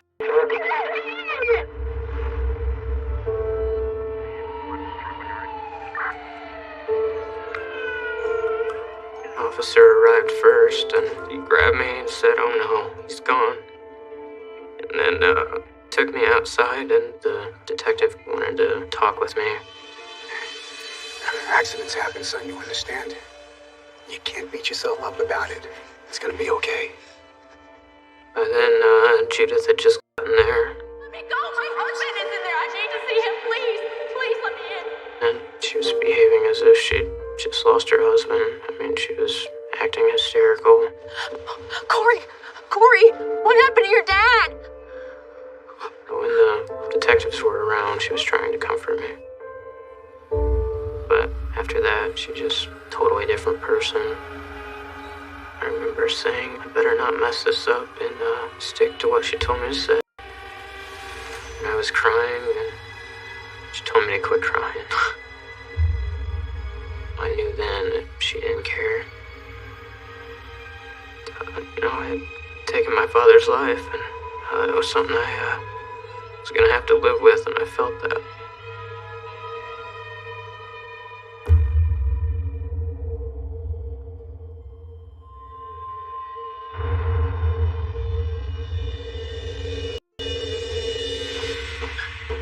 What scared me the most was if Judith found out that I did tell somebody.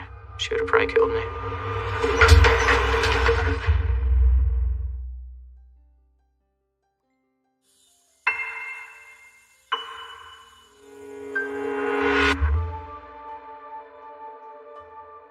The day after my dad passed, she was on the phone with the insurance company trying to get a check.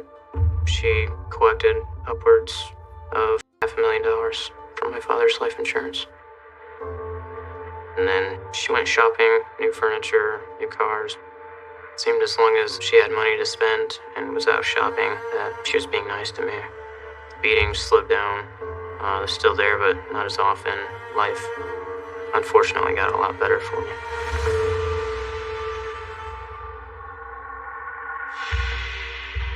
It's a picture I haven't seen in years. This would be the classic sports car that Judith bought for me. This is a rare, genuine smile from me at this time in my life. Some days after school and on the weekends, if I was lucky, I was able to get the car out and give it a good shine. And that was something I thoroughly enjoyed. Anytime I was cleaning it or sitting in it, I was just envisioning the day I got to leave with that car and leave my life and Judith. Plan was when I turned 16 to get my license and get out of there.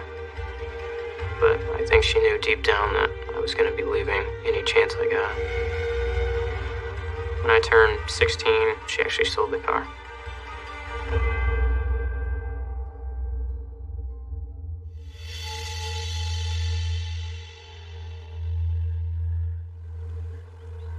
As I got older, I began to rebel, and the more she said, the less I listened, and I didn't want to do anything she said. As the money begins to run out, Judith begins to start disciplining me at a more frequent rate. Corey, hurry up! One morning I was getting ready for school. I guess she thought I was taking too long. Are you deaf? Did you not just hear me calling you downstairs? I wasn't done yet. You weren't done yet? You weren't done? You weren't done yet? She grabbed me and started beating me, asking me what was wrong with me, and why I wasn't listening. The next time that I call you, you answer me. I was just tired of everything. I was tired of her. This is my house. I make the rules. You got it? It was just kind of the last straw. Get downstairs. I knew right then and there that I wasn't coming back home.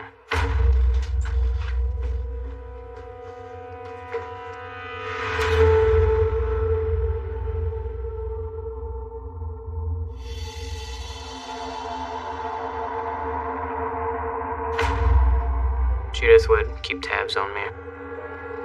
She always seemed to know what I was doing and where I was at. One day, me and my friend were outside playing catch, and Judith drove by. Corey! Hold on a second. Come here. Want to talk to you. I thought she was there to grab me or take me away. When are you coming home? I'm never going back there again.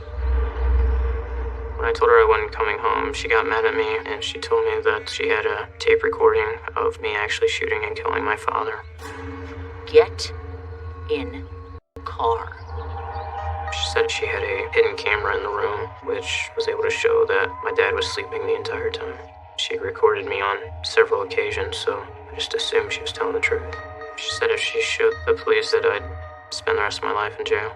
Just remember, if you ever tell anybody about what happened, I'm going right to the police with that videotape. And then we'll see where you wind up. Between knowing that and her constantly watching me, I just felt like I was close to a breaking point.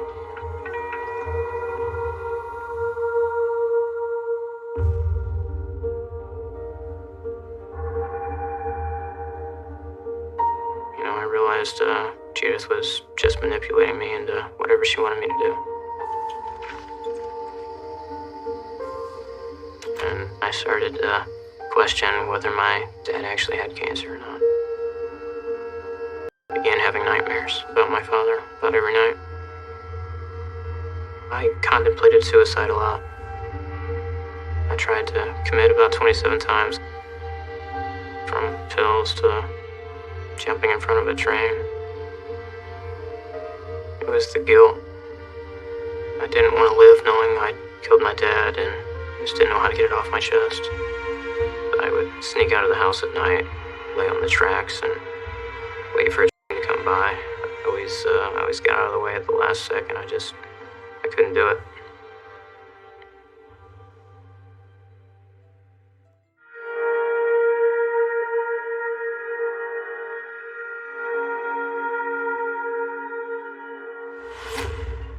I walk into the principal's office, and I see the same detective that showed up when my dad had passed away, and I knew instantly what it was about. But I need you to tell me exactly what happened.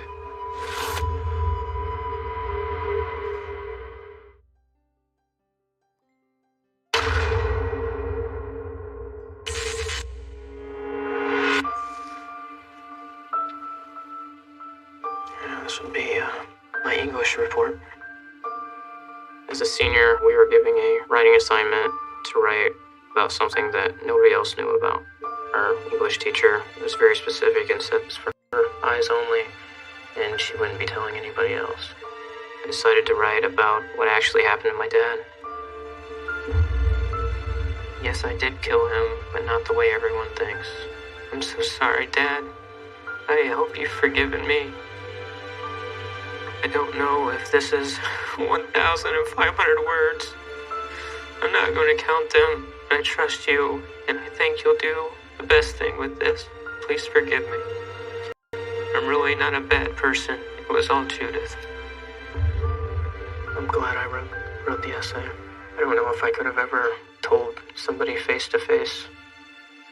It's the first time I ever admitted to anybody or told anybody. A few days after I wrote this is when the detectives met me at school.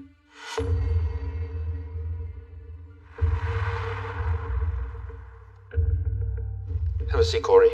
I walk into the principal's office and I see the same detective that showed up when my dad had passed away, and I knew instantly what it was about. I need you to tell me exactly what happened.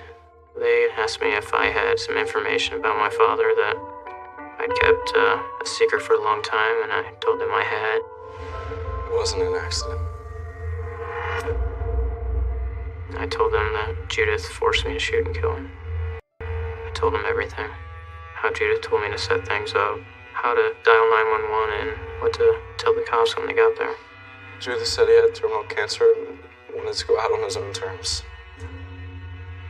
When they were done with their questions, I asked them when I'd be going to jail. No, Corey. Not here to arrest you. Judith is who we want. They told me I wasn't going to jail, that it wasn't my fault. It was a shock. I had prepared myself that I was going, and I was in disbelief that I wasn't. It was the best I'd felt in a long time, but the goal was to collect enough evidence to make an arrest on her.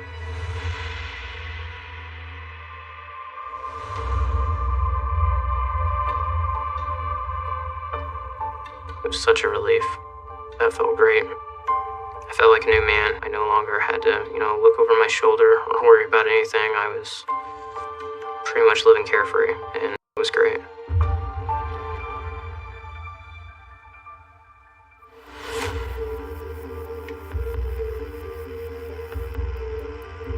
It shocked me to my core. I thought I was done with this. It is my understanding that the appellate court thought I was dishonest. And also, much of the evidence was, in their words, strictly circumstantial based on what I said. I was determined to make sure she was found guilty again, but all of a sudden they informed me that a plea deal had been reached, that there was not going to be another trial. She entered a guilty plea, but it was a Alfred plea. And basically that means she still says she's innocent, but admits that a jury would probably find her guilty based on the evidence.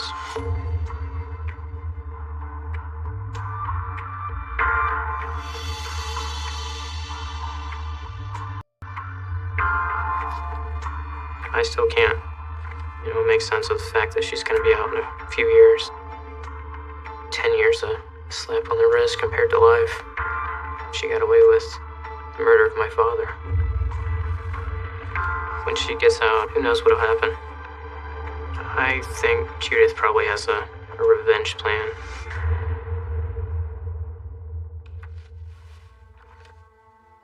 I gotta look out for my son. It's first and foremost. I want to be the dad to my son that my dad didn't get the chance to be to me.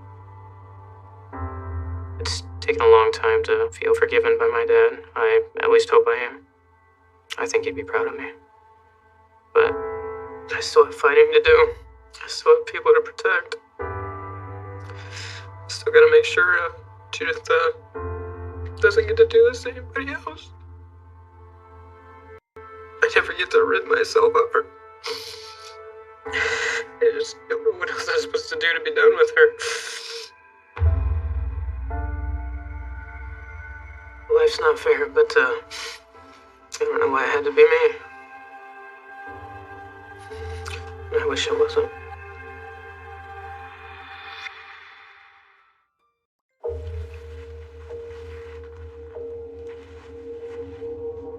It is so hard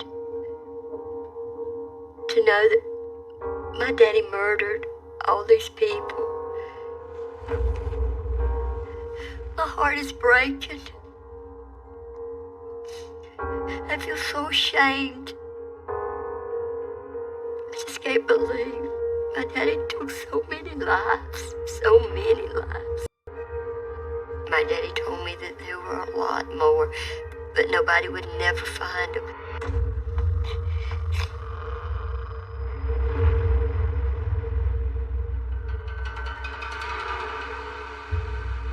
People come up and ask me, well, who is your daddy? And I always say, my daddy was Pee Wee Gaskins. He was a mass murderer. He was also my daddy, and I loved him. Most people only know the bad parts about Daddy. No one really knows he was a good father. He was loving, he was understanding, and he always wanted what was best for me. At the same time, my father was evil. He was evil. I mean, anybody that can do what he did was evil.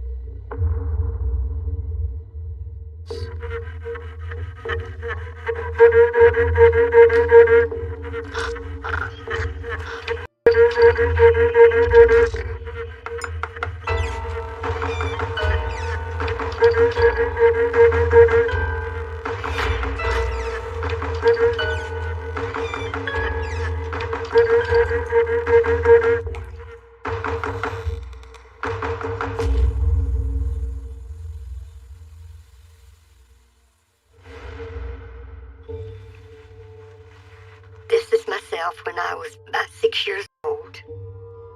My daddy wasn't really too much a part of my life when I was small because he was in and out of prison. I don't know why. I would ask Mom, where's my daddy? Why isn't he here? And my mama always said, your daddy's away and, he'll come back one day.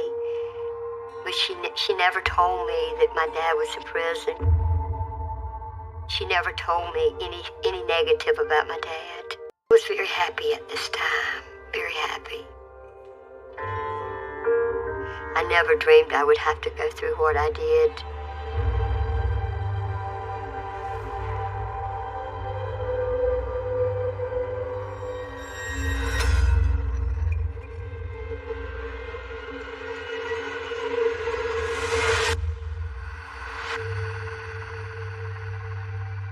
I was born on April 17th, 1952, in a little town called Prospect, South Carolina. The very first thing I remember about my dad came to the house, and I was excited to see him because I hadn't seen him in a long time. I remember him going in our house, telling Mama to get me and get in the car. I didn't know what was happening. So, we got in the car, and then he locked the doors. But before we could leave, cops pulled in and surrounded him. Donald Gaskins, stop right there. They just come flying in there with their guns drawn and was telling Daddy to get out. Please exit the vehicle with your hands up. That's when I noticed that Daddy had a gun. He was holding the gun towards my mama and telling my mama not to move. Donald, what's going on? Honey, stay here, don't move. I was terrified. I kept holding on to my mama, begging her, I want to get out, Mama, I want to get out. Daddy, what's happening? Just be quiet now. Everything's gonna be okay. Kept saying, baby, don't scream, don't say nothing, just sit here. Mama's with you. It's gonna be all right. The law enforcement kept talking to him, asking him to please let us go.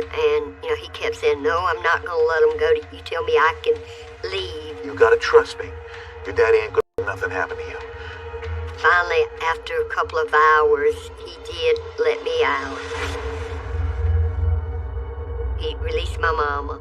And when Mama got out, they just covered the car and drug him out of the car. It was a horrible feeling, seeing him, throw him on the ground and handcuff him. I was crying, I was begging Mama, please don't let him hurt him. And they put him in the back of the police car. I asked Mama what they're doing to Daddy, and she said, baby, he did something wrong. Now they got to punish him. Just like when you do something wrong, you have to be punished. He went to prison for a long, long time, and I didn't see him anymore until I was in the 3rd grade. But Mama never told me why he was running from them. Nobody ever told me why.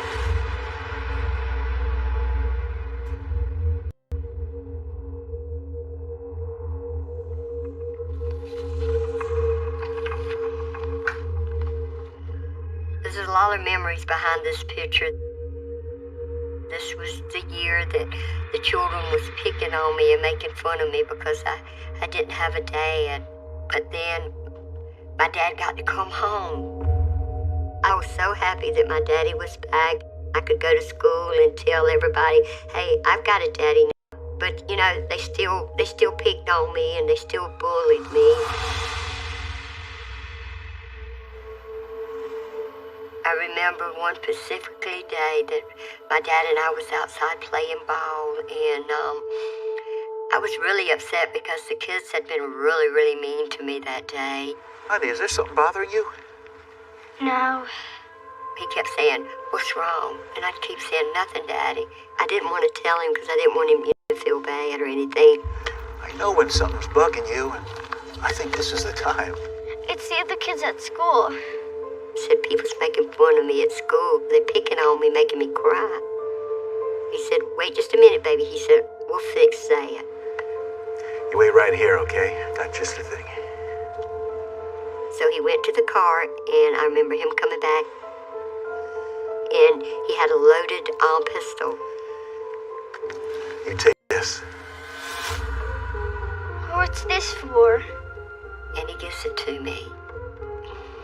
And he tells me to take it to school with me, and if they kept on picking on me, to pop a cap in them.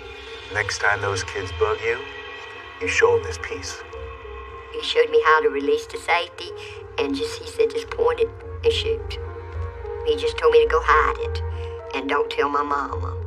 You hide that under your pillow, and she won't find it there. I wanted to do what my daddy told me to do, but yet I knew that it was wrong. It kept bothering me. I mean, I can't do this. I can't do this. I said, I gotta tell my mama. She was furious, and she calls the cops, and they come and pick the pistol up. I really don't remember what they did with Daddy, but I didn't see him for a long time.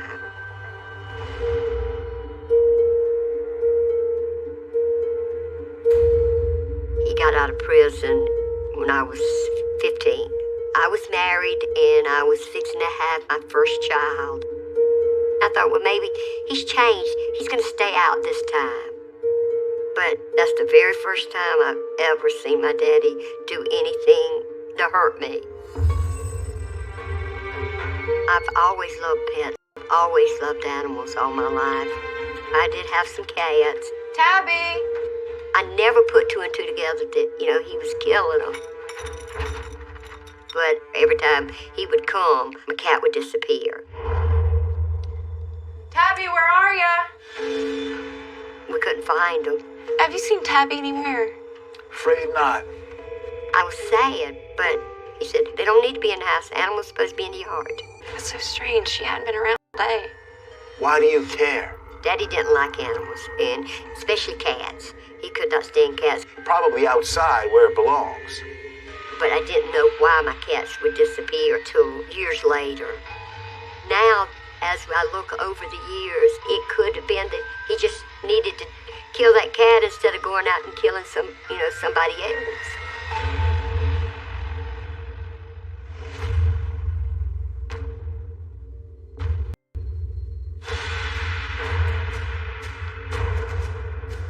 Oh my God, what happened?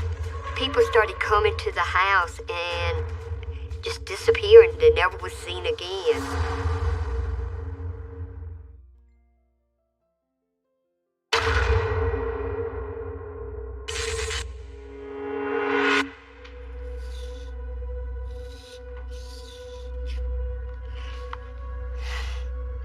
This picture was my daddy, myself, and my cousin Janice Faye. And that was my daddy's sister daughter. We were pretty much the same age, and we were best friends. We just hang around the house and talk girl talk. We told each other everything. When I had my baby, she came and stayed with me to help me out. My daddy and Janice Faye was always close. I can't imagine him ever wanting to hurt her.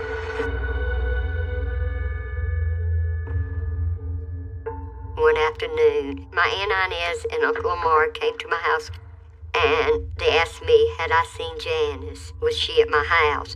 Hey, y'all, what a surprise. Daddy's not here right now, but if you want to come in. Actually, Shirley, we're looking for Janice. We were hoping she was here with you. And I told them no, that I hadn't seen Janice. She said, well, Janice had been missing for 3 days. We haven't seen her or heard from her for the past few days. We were thinking maybe she ran away. I don't think Janice would do that.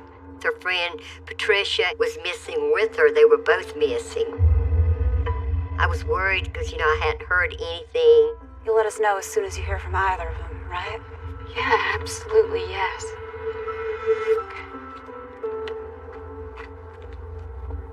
So I started asking people had they seen Janice, and no one had seen Janice.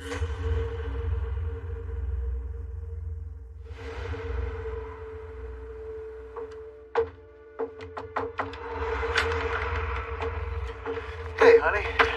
When my daddy came over that weekend, I asked my daddy, Daddy, have you seen Janice? Have you heard about Janice? No one's heard from her in a few days. I've heard you. But he showed no emotions. And he said, no. He said, I've been looking for her. He said, I don't know where she is. Well, I've been talking to people around town. Nobody has seen her. Could be she just ran away. But I knew Janice didn't run away from home. Janice wasn't that kind of girl. She would not have worried her mom and daddy like that. I know something's not right. Janice wouldn't do something like that, Dad. Not without telling me first. And if Janice Day would have run away, she would have come to my house. That's how close we were. Wherever she is, I'm sure she's doing fine. Weeks turned into months. No word from Janice. Nobody knew where she was. Now, let me go see my granddaughter. Law enforcement said it had to be a runaway. They labeled her as a runaway. Years later, they found Janice Faye in a shallow grave down in Prospect, South Carolina, and they found Teresa Albrook in a septic tank in Sumter. Daddy had murder them both.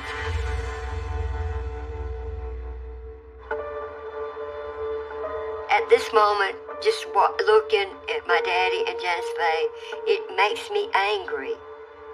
I try to block it out. I'm angry, sad, all in 1 minute. It was very hard to think my daddy had done it. Was evil. Nobody wants to believe that their parents is evil.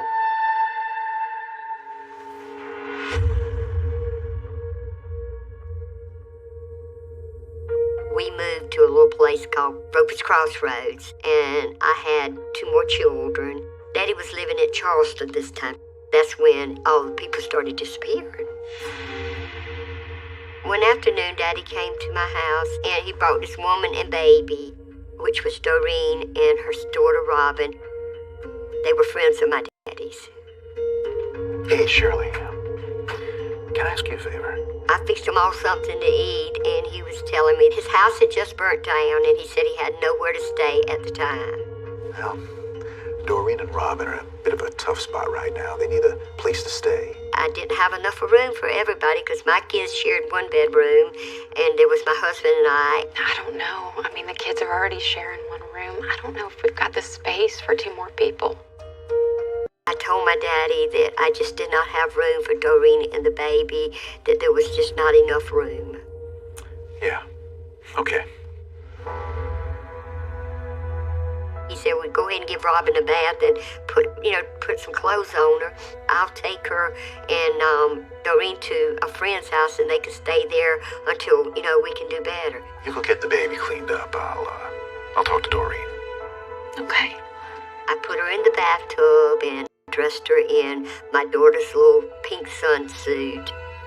I remember telling her that I loved her and that I would see her soon.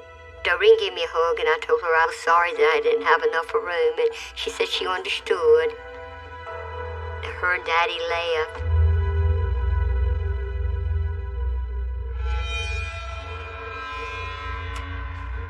Hi, Daddy. Hey, sweetheart.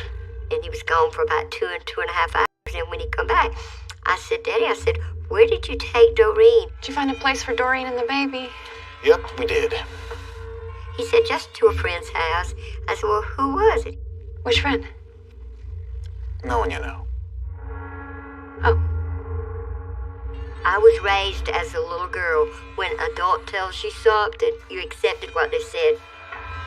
I believed him. I never seen Doreen and the baby again.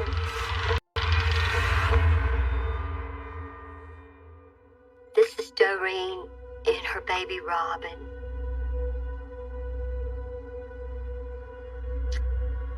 I haven't seen these pictures in a very long time. She was such a beautiful baby. I am so angry with my daddy for doing such an awful thing to this baby. I just feel like, why did they have to go so young? I still feel guilty. I mean, right now, in my heart, I feel like that I'm the reason that they're not here anymore. Why didn't I let them stay with me?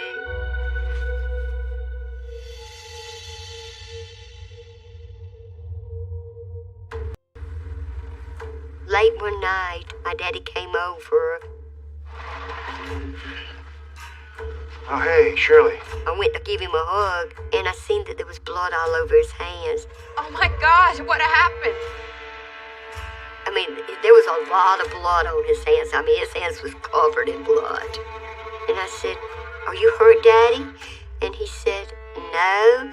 I said, well, what's that blood doing on your hands? It's okay, I hit a deer. He proceeded to say that the deer run out in front of him, and he hit the deer, and I had to drag it off the road. That's an awful lot of blood.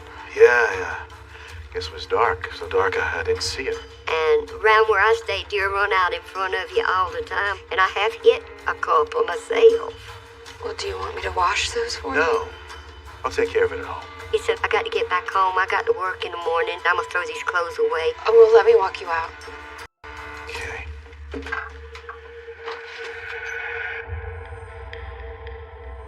But I walked him out to the car, and I looked at the car, and there was not a scratch on the car. It's kind of hard to believe that you hit a big deer, that it's not going to mess up your vehicle. But, I never questioned Daddy. I just figured, that's what he said, so I guess that's what happened.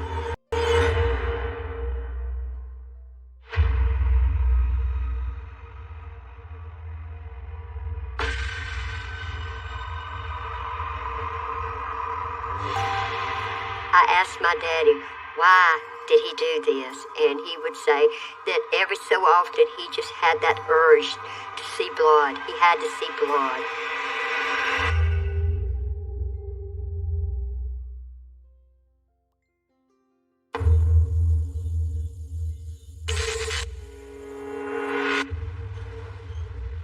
My husband and my daddy, they got along real good. They were very good friends. One day, him and my husband was outside, and he told my husband, he said, let's go kill a deer. What, right now? Yeah, right now. My husband said, are you sure you want to go kill a deer? And Daddy said, yeah, let's go kill a deer. He said, I just want to see some blood. Got the guns? People back in South Carolina, go hunting all the time. That's nothing unusual. Come on, this will be fun. He was very excited when they were gutting that deer. He was just having a great time doing that. Years later, when I went to see him in prison, he would say that every so often he just had that urge to see blood. He couldn't be still till he seen blood.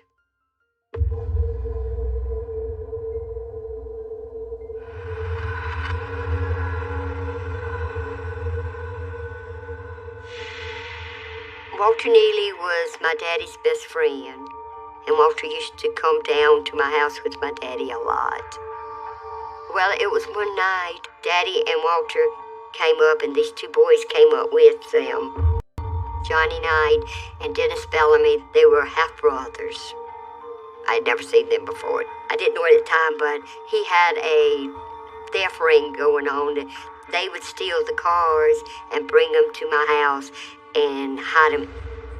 I came out and I started talking to Daddy. How's it going? It's going fine. And Daddy said that he was just buying cars to fix them up, to sell them, to make extra money. You boys ready to wrap it up? It was getting dark. And Daddy said, well, we got to go somewhere. We've got some things we got to do. And they left.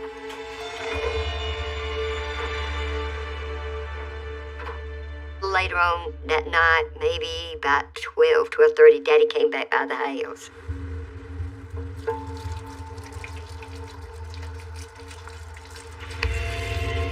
Hey, Daddy, what are you doing here? Hey, honey, I didn't mean to wake you. I said, well, where's the boys? He said, they've already gone back. They drove one of the cars back to Charleston.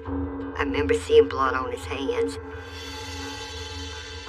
And I asked him, I said, Daddy, what'd you do? What happened? Are you hurt? No, I hit another deer. He said, you know how plentiful deers are. He said, another one run out in front of me. I didn't mean to wake you up. Look. He said, I got to go. He was in a big hurry. He was rushing. He didn't want to take time to talk to me that night. You go back to sleep, all right? He just left. I'll see you next weekend. Okay. Good night, Daddy.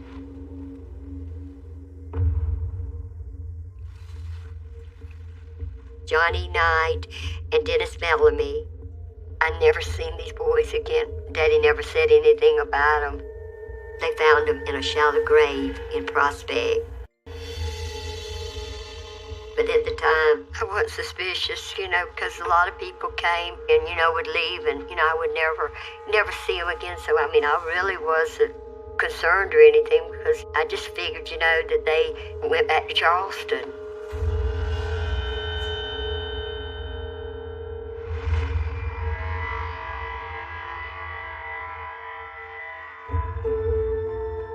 One day, my daddy asked me to go into the trailer to clean it, and I said, sure, Daddy.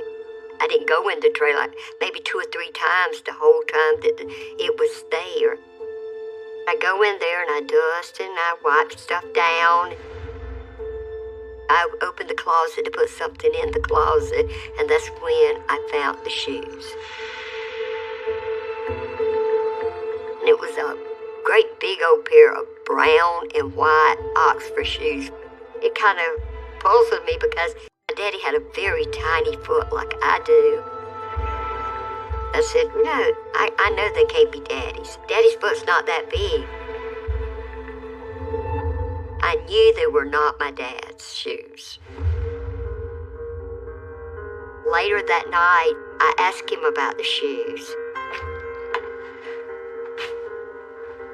Daddy, I found these in your closet. I said, Daddy, whose shoes are those? They're not yours, are they? Nope, they're not. I was getting suspicious. Something was not right. Well, where'd they come from? And he told me that somebody gave him those shoes and they were too big, he was going to give them away. Just confusing someone would give him a pair of shoes 4 sizes too big for him. What's wrong? It's just something's been bothering me lately. I really started thinking, it's not normal for people just to disappear off the face of the earth and never be heard from again. Don't you find it strange how many people have been going missing around here? Missing? What do you mean missing? I said, what is happening? I said, people are disappearing and, I never see them again. And he just said, they just don't want to come back around here anymore. They were friends or they moved out of state. People move on. Yeah, but it's just that... Honey, I'm sure everything is fine. And I said, are you sure, Daddy? And he said, yes. He said, I won't lie to you. Ain't nothing going on. Let me have these, I'll take care of it. My daddy had a very quick mind. He had an answer for everything you ever asked him, and he never thought anything about it. Later on, I learned that my daddy had murdered the boy that the shoes belonged to. They were Dennis Bellamy's shoes.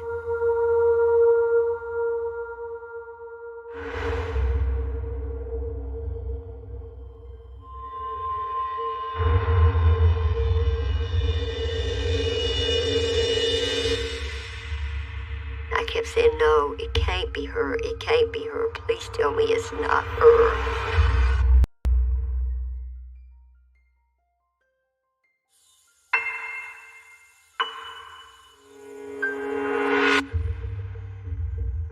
People's disappearing, and I can't explain it. Why?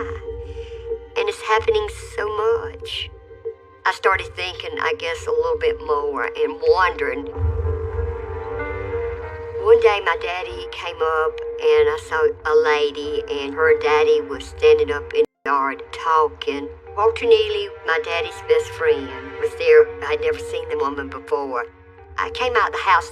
Daddy's back was towards me. He said he was going to fix everything. He knew how to fix it. I can handle it. Don't worry about nothing. Are you sure? I can't afford any mistakes, And as I walked up, they hushed talking. It was like in the middle of a sentence, they just stopped talking. Hi there. Shirley? Hey, darling. I knew he did not want me to hear what they were talking about. This is a friend of Walter's. It's nice to meet you. It's nice to meet you, too. I said, what was y'all talking about? I said, y'all look so serious. We're helping her with a little problem. Is there something I can do to help? No. Don't mind us. Why don't you go on inside where it's warm? Then when I walked off, they stayed there for about 45 minutes, and they left. Later, I found out this lady was dating this rich farmer, and he had gave her a horse and a diamond ring. When they broke up, he wanted his stuff back. All of a sudden, he's missing. She had hired my daddy to kill her rich ex-boyfriend. My daddy buried him in a shallow grave right behind my house. I never dreamed my dad was doing any of this. Never.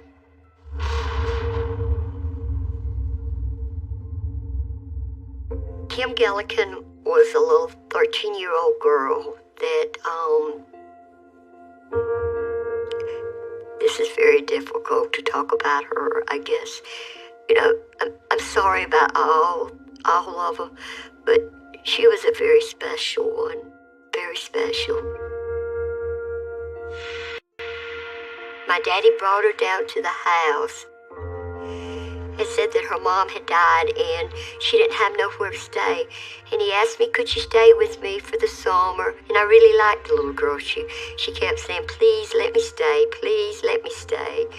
And I couldn't say no. Kim always called me Grandmama. She lived with me for the whole summer. She was like a daughter to me. Okay. All done and pretty as a picture. But one day, I started washing dishes, and Kim said, well, Grandma, I'm going next door to get me something to eat. My mother-in-law lived right there across the yard, so she walked out the door. Are you coming too? I'll be over in a few minutes. Don't take too long.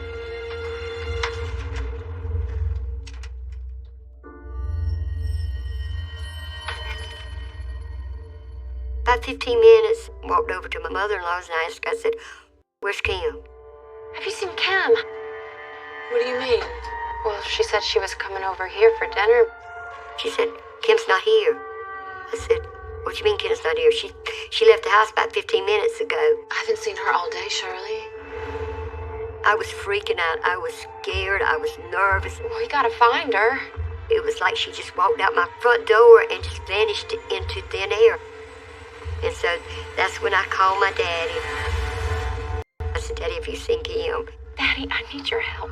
He said, I have not seen Kim. I said, Kim wouldn't leave without, telling me, Daddy. I mean, that's one thing I know. Okay, well, I'll come right over. We'll look for her. Daddy, we don't have time for that. We gotta call the police. I said, well, Daddy, I need to call the cops. He said, no. He said, let me see if I can find her first. Don't call the cops. He was very firm. Don't you call them cops. And that kind of raised some suspicions because, I figured he would say, yeah, go ahead and call the cops. We got to find this girl. I'll be there as soon as I can. Just promise me you won't call anyone. Okay. But please hurry. I kept thinking to myself, this is not right. I had to do something. I did call the cops. I reported Kim missing. This was the first moment that I ever went against what my dad said, but I just felt like this was so important, this child missing. And, they kept searching for her, but we couldn't find her. Later on, I found out Kim was buried in a shallow grave right on the other side of my house. My heart's breaking because I'm so close to her. She was like part of my family. She was my daughter.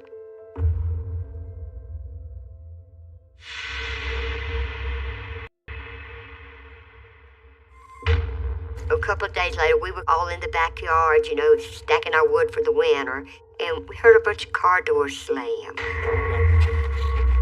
As I turned the corner, my yard was full of law enforcement.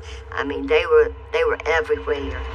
What's going on over here? They said, we have a warrant here to search the house for Donald Pee Wee Gaskins. He said, have you seen your daddy? And I said, no, sir, I've not seen my daddy. I don't understand. Why would you need to search the property? They said that they suspected him in some murder cases. My heart dropped to my foot. Little things that I did not pay any attention to, it started adding up. The blood on his hand, the people disappearing. It was an awful feeling. I'm going to need to ask you a few questions. Sir. They went into Daddy's trailer and they found a pair of brown and white shoes. I remember hearing one of the officers say, these are one of the boys' shoes. Law enforcement asked me, do you know where your dad is right now? And I said, no, sir. They said, if your daddy comes back, he said, you're to call the Williamsburg Sheriff's Department immediately. Yes, sir. My daddy was up in the top of the tree during the whole time they was searching everything, watching them. And after all of them left, he came down. And he said, they're just trying to frame me. He said, don't believe what they're saying. Shirley, I didn't do nothing wrong. Well, then why are the police out there? And he said, I don't want to get into it with you right now. I just got to go. I won't see you for a long, long time. And he left. I don't have time to talk about it, but just tell the kids I love them. I knew my daddy was running away. I knew he was trying to escape.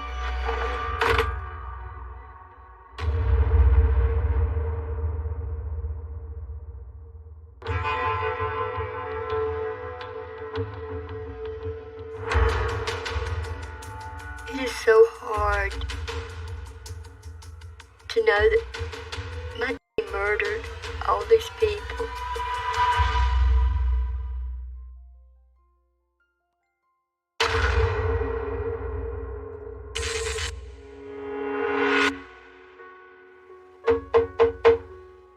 It was November the 20th. I'll never forget that day. It was a couple of weeks after he left my house that night, the last time I seen him. Good evening, ma'am. And there was two officers standing at the door. Your father has been apprehended and taken into custody. And the officers had told me that they had unearthed some bodies. He's already shown us where he's buried the bodies.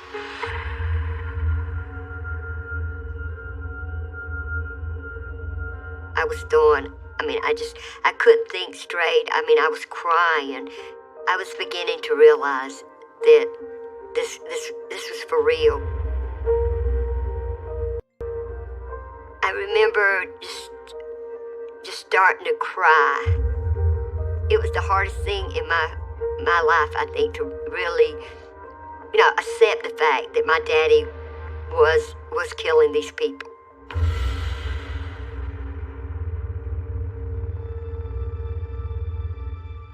That is Walter Neely. After Kim disappeared, they brought Neely in for questioning. because they knew that Walter Neely and Daddy was very good friends. He got scared and he just confessed that him and Dad had killed Dennis Bellamy.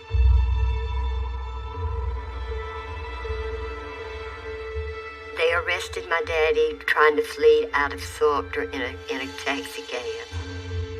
That's my daddy right there. He's pointing to a graveside. And this is where they're digging it up. My daddy had his own private graveyard down in a little town called Prospect, South Carolina. I didn't see my daddy again until his trial.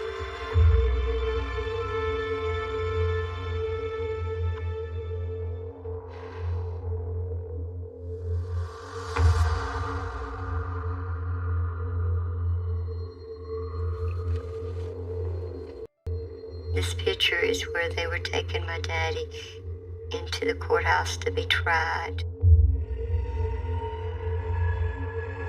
They found my daddy guilty and he was sentenced to death. I just started crying. And I couldn't stop crying.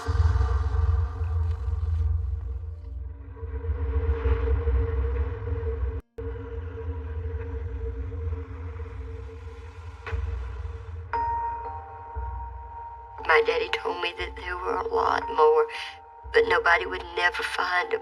He said he would go to his grave. He would never tell anybody where the rest of them was.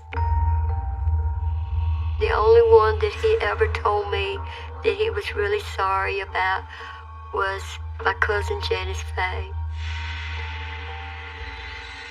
But that was the only one that he ever had any regrets about. I feel so ashamed that my daddy did this. I just wish I could change some of this. But I can't.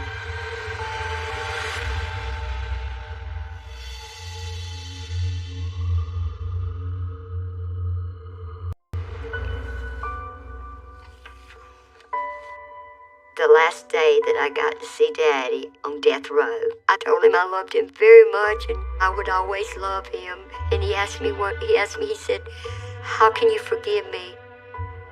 I said, "Daddy," I said, "I forgive you for everything you've done." I said, "You're my daddy and you are so special to me. I'll always, always love you. Nothing's gonna change that." And then he said, "I love you with all my heart." And that's the last words my daddy ever said to me.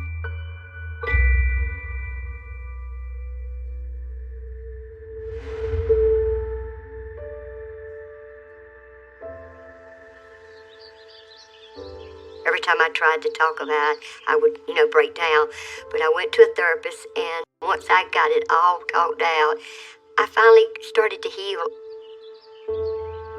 What helped me more than anything else through all this here, I went into foster care. I started taking care of other kids. I feel like that, if I can just shed a little bit of love and a little bit back into the world that he took out, maybe things won't be so bad.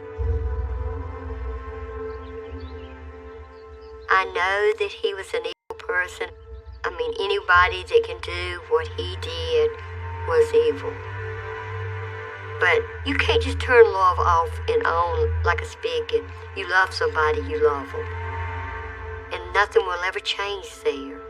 I do love my daddy, and I'll love him for the rest of my life.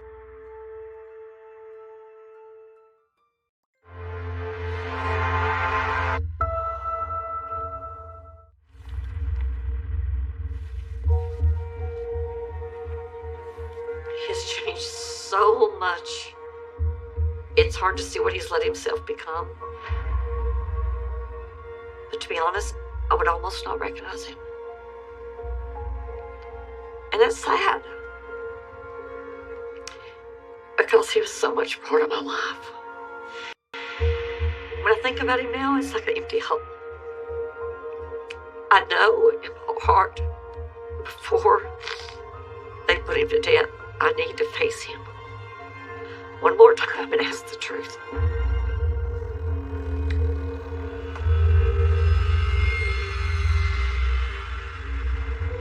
Lots of stains, discoloration, lots of negative activity. There's definitely a body underneath all that. Seeing the results of what he did haunted me for years. Medical cameras are now open. The one on the left, there's definitely been some body and this definitely pain as well. There is a lot of pain because the bottom line points to someone at one time I loved that did all this. It's hard to think about because it was a whole lie, all of my life. There was a lie.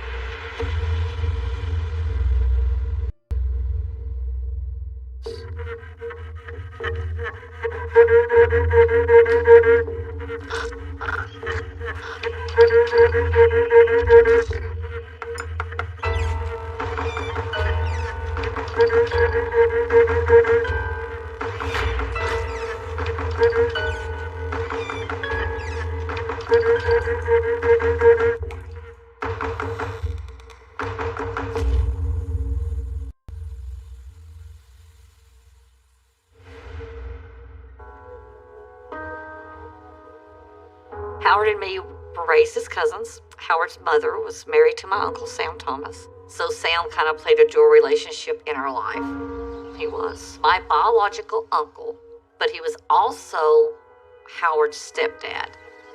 Howard and I were together at Christmas time, birthday parties. I have a lot of good memories of when I was a kid. We lived in the country, so we could go outside and play, or we would sneak around through my grandparents' house. Nothing would have pointed to him being destructive or vindictive or manipulative. It's just, we were kids.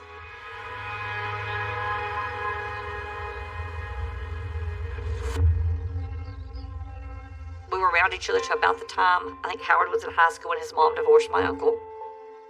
I did not run into him again until around 1988, and we kind of struck up a friendship again. I can't believe it's taken us this long to see each other again. I guess what attracted me to Howard was just his personality. He could make me laugh. He was a good-looking guy. He come across as genuine, honest, sincere. You look good. You do too. I had recently divorced, and I have 2 children of my own. He was a single father. Kelly, who is Howard's child, is the same age as my son, and things just kind of clicked. Kelly became like my own daughter, and within a couple of years, I did legally adopt Kelly. Once Howard and me got married, he treated my kids great. So it made our relationship perfect because that's what I wanted. I wanted a husband who loved me and loved my kids and would put us first. We were a close, what I thought was a close family, until things were wrong.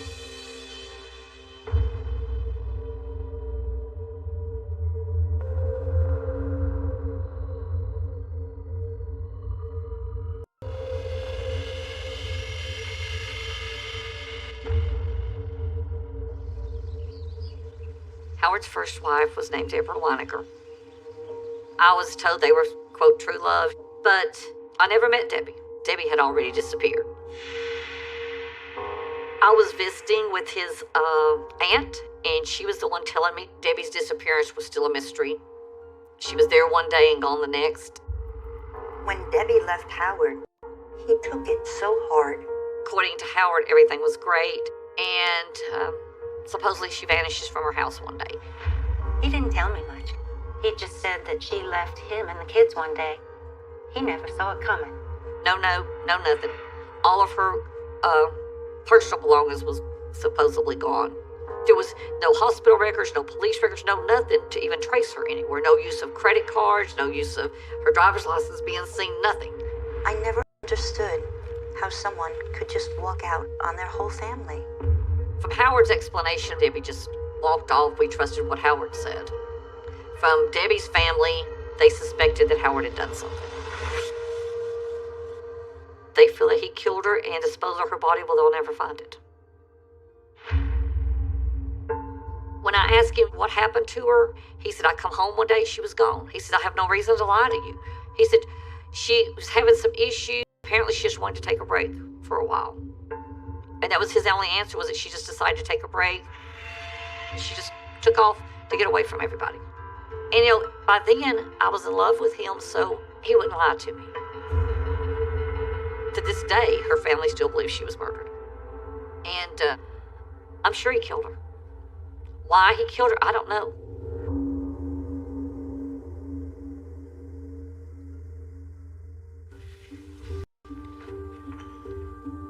I don't know how to feel. She's very pretty. She looks like a typical, probably still in her teens. She looks happy and like she's got a whole life ahead of her. Everybody told me Debbie was a very devoted wife, a very devoted mother. She put her kids first. No one has ever found enough to prosecute Howard for her too. And knowing that he could have done away with someone so beautiful, yeah, it could have happened to me as easy. And probably, if they hadn't arrested Howard, I would have been next.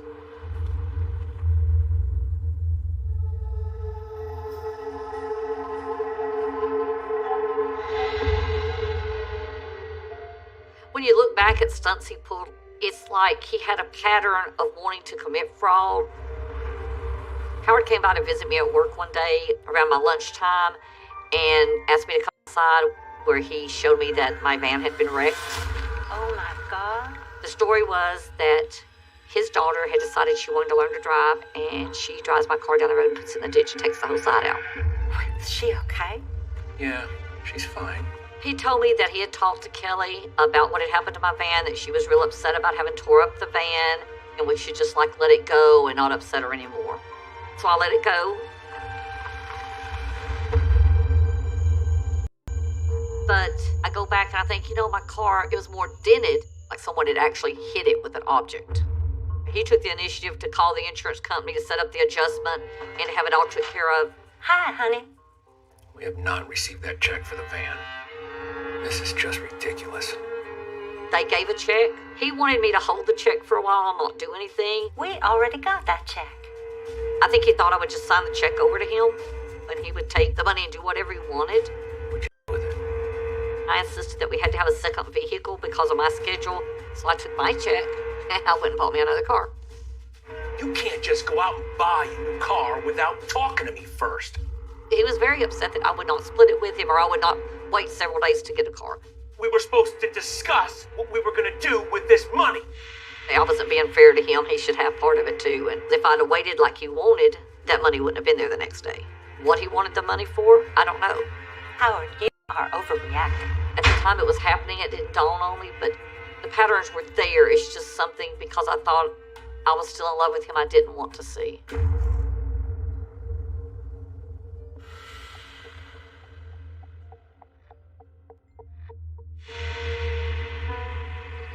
We got to a point where we could build our own home. It was like a family thing, so everybody would have what they wanted. And it was something that was supposed to be our forever home. You know what I was thinking? But we could be sitting and watching a movie, and he would say, we could burn this house and pay off what little bit we owe on it and still have money to build another house and owe nothing. What are you talking about? Just think about all the money we'd get from the insurance. That's insane. I would just look at him like, you're talking crazy. This is our home. Wasn't burning my house down for any amount of money. This is our house. Our kids helped build this house. It became strange when Howard kept mentioning it, because that wasn't him. To me, he was the person who would provide for us, take care of us, would protect us. It kind of made me start questioning of how far he would go to gain insurance money. But still, I'm in love with this guy, and it doesn't click. I just let it go, because I never thought he could be serious enough to take something away from all of us.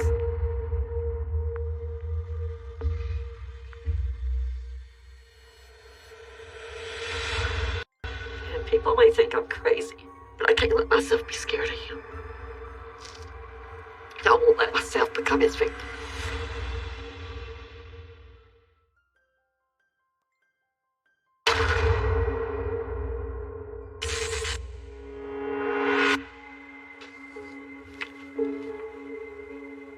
It's hard to go back and look at photos. Most of them, I'll be honest, I have destroyed.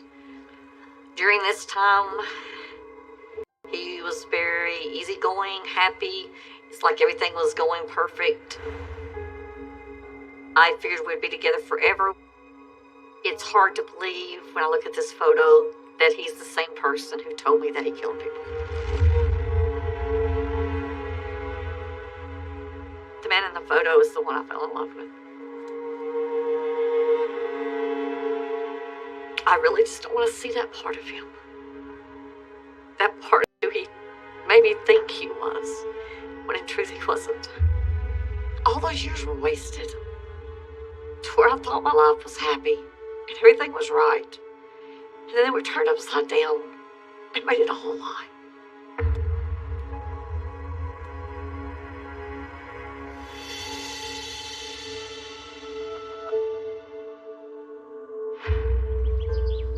When Howard was driving a truck, I managed the business from behind the scenes.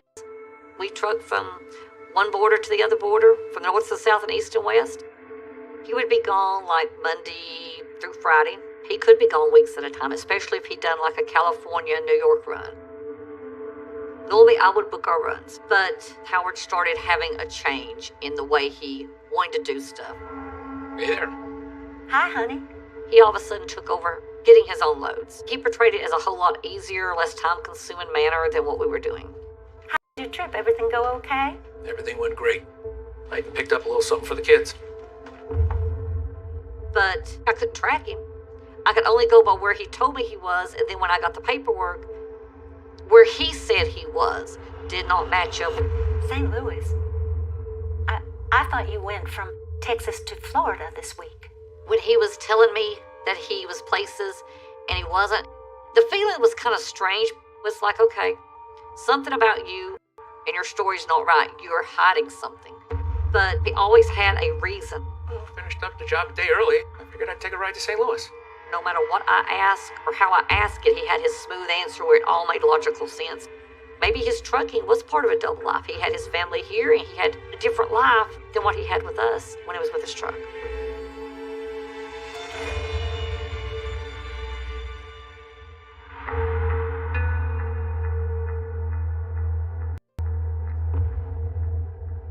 He wanted to please his daughter, and I can see why. That's his daughter. That's his biological daughter, his only child. And he wanted to fit in. He wanted to relate to her. He wanted her to want to hang out with him. But he started doing stuff that I wasn't comfortable with being around. He started hanging out with her friends. Kelly was friends with Samantha Lemming. They went to high school together. Adam Krismer was Samantha's boyfriend.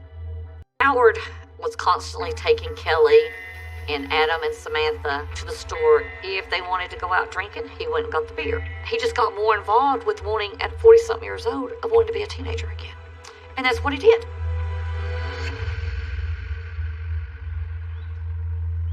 The first time that I became aware that Howard was hanging out with the teens was when I found them all at my house. I worked a third shift job, so normally I got home between 6:30 and 7. One time when I come home, there were kids just piled up under sleeping bags, blankets, sheets, whatever, all piled up together. There were probably 20 plus kids at my house. I was shocked. Howard was in our bed asleep, so I do wake him up and I ask him who's in my floor. What the hell's going on in the living room? And his explanation is there's some of Kelly's friends, they were over here playing, it got too late to take them home and their parents didn't want to come get them. His story of these kids is they did not get along with their family. So Howard was an outlet. He said he was a safe haven for them. They would have a place to stay. Look, I don't think you understand what some of these kids go through at home. My reaction was I wanted it stopped. I actually demanded that I do not come home and find this again. I told Howard it was inappropriate. I'm serious. It's not right and it needs to stop.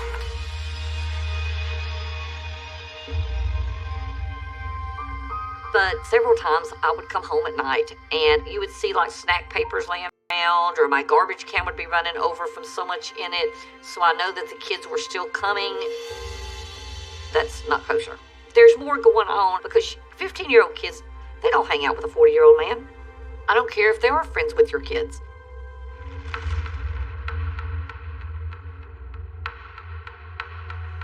His relationship with the teens, it developed quite rapidly. What really broke the strain with us is it was New Year's Eve. Howard's nowhere to be found. His daughter's nowhere to be found. When he showed up the next day, I asked him where he went. Where have you been? And he said that his daughter wanted to go run around with her friends, so he took them running around, and he found out that they had rented a motel. And so he took them to the motel, and they were all drinking. So he decided to stay overnight, too, because he was drinking. I thought I was doing the responsible thing. The more I thought about it, the more mad I got. Why are you toting these kids around? They're underage. Where are their parents? If you want to hang out with a bunch of teens, that's fine. You do that. I want it out, and I want it out then. I didn't want to give it time to wait. I'm done with you. Howard and me had an agreement if we ever split up, I wouldn't fight him, Kelly. So, as soon as I could, I packed my kids up and we left. And I moved on with my life. He's a 40-something-year-old man.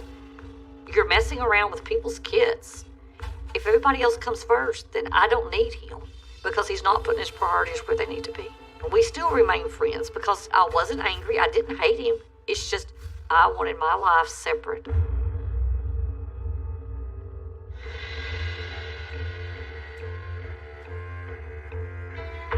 At the door, and red and brown stain. I was thankful that I got out of my marriage when I did. We could have been next on his list. There's definitely a body underneath all that.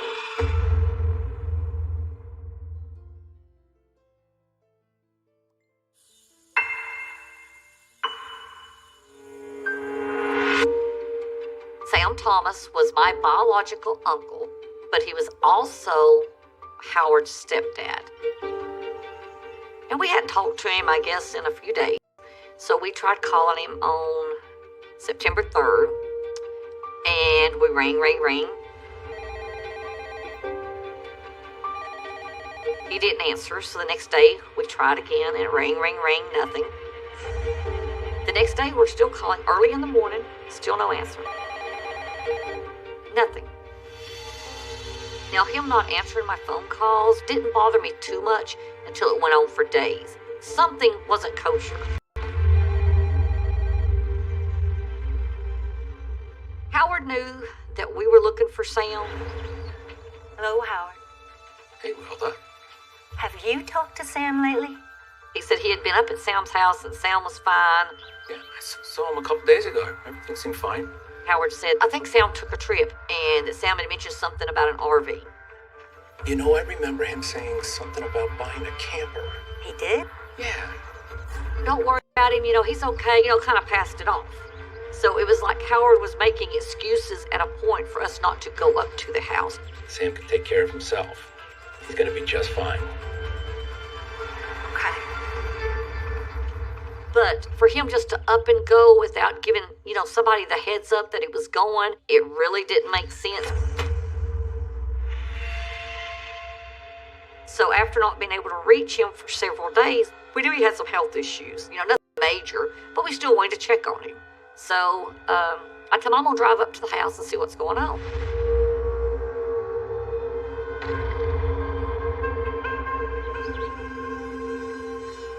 Everything in the house looks good, no struggle, no nothing.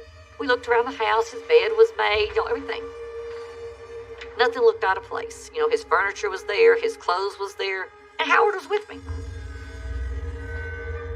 But he kind of more like followed like a shadow looking to see what we were looking at. He had a little bit of a nervousness to him. He wanted to hurry up. We don't see anything here, let's go. He wanted to get in and get out. At that time, his actions didn't raise suspicion because he made it appear as though he was helping. On afterthought, it's like he was looking to make sure you didn't see anything. It was more like he was overlooking you. Sam kept his medication on him, so if he was even going to be gone even a day, he would have took his medicine with him. But I searched the bathroom. I found that his pills was still in the bathroom cabinet, which I thought was odd, so I did make a mental note of it. Okay, that's one thing that's not right. My mom and my uncle went to the police for the first time and filed the missing persons report. And the sheriff's department answer is he's 73. He can go where he wants. So still at that point, they did not take us serious that my uncle was missing.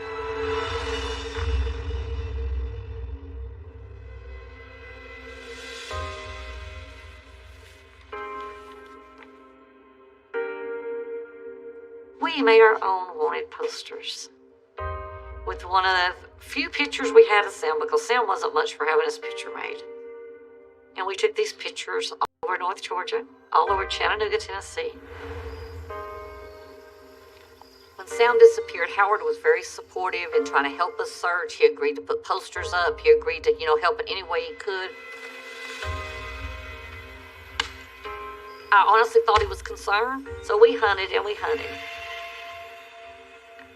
Some people recognized his name, but not his picture. Someone had attempted to use his credit card. Again, we notify the sheriff's department. We know something's wrong. This poster was our only way of trying to find him, but we made it too late. Because by the time we made it, he was already dead. And it breaks my heart that we didn't get to him soon enough.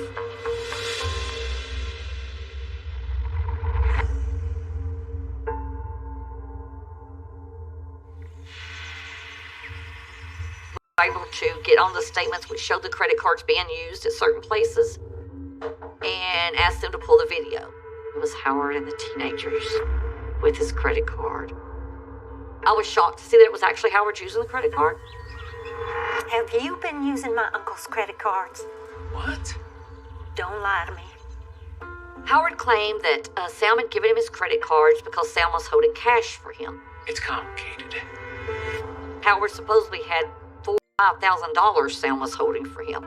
Howard's explanation was, I gave Sam money. He gave me the credit card in case I could not get with him to get my money when I needed it. He claimed he had had them for months. However, the only time the credit card had been used was in the AM hours after Sam disappeared.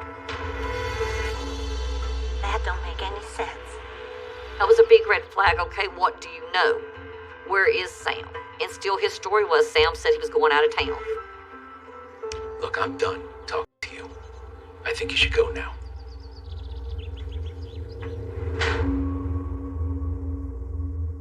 Very suspicious.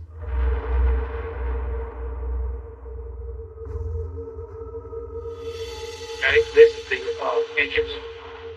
Locker number 47. Approaching the locker.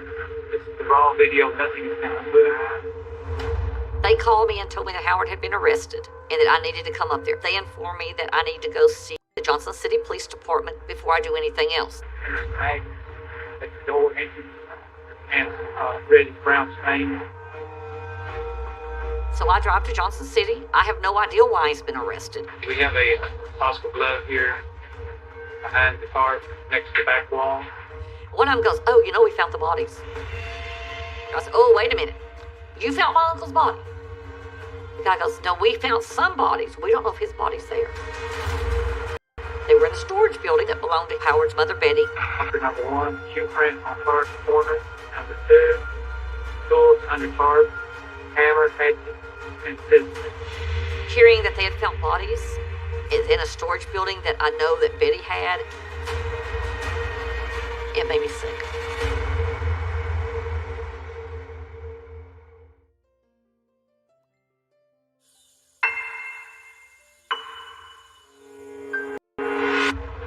We're now looking at the blanket, proper bit, lots of stains, discoloration, lots of maggot activity. There's definitely a body underneath all that. They said when they opened the door that the smell about knocked them down, and they opened the containers enough to know that there were body parts in them. Okay, now that is very odd. They could see that there was blood and body parts of at least 2 people in there. At that point in time, I found out that Samantha and Adam both were missing. I became aware that Howard was hanging out with the teens. There were 2 marks on the head that really looked suspicious for a chainsaw.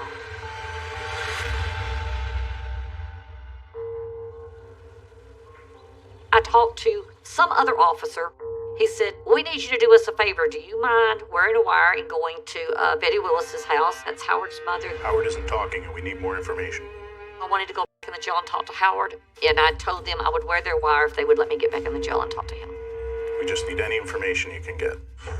And they had a DEA agent come in and put a wire on me, and he says at 5:55, get them to turn the TV on. We've arranged for a local news station to play a broadcast about the murder. They said if we hear anything, out of the ordinary, we're coming in the door. We've got people stationed all around you over there.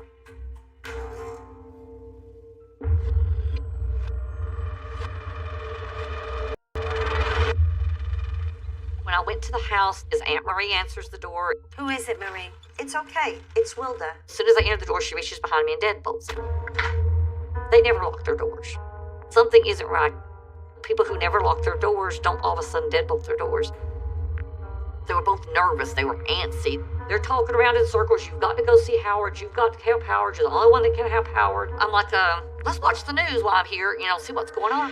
We're going now to Johnson City, where police are investigating a group. As soon as it pops up, there's the storage building with police tape and stuff. And they say something about they believe they found teenagers' bodies. And Betty and Marie both go. They found the kids' bodies. Oh, my God.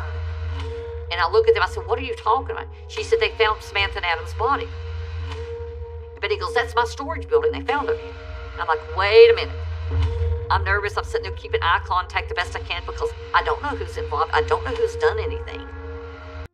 The more they talked and the more they acted like they did, the sooner I wanted to leave. And I told them, look, I've got to get up and go. If I want to see Howard at the jail, I'm out of here. I got to get out of here right now.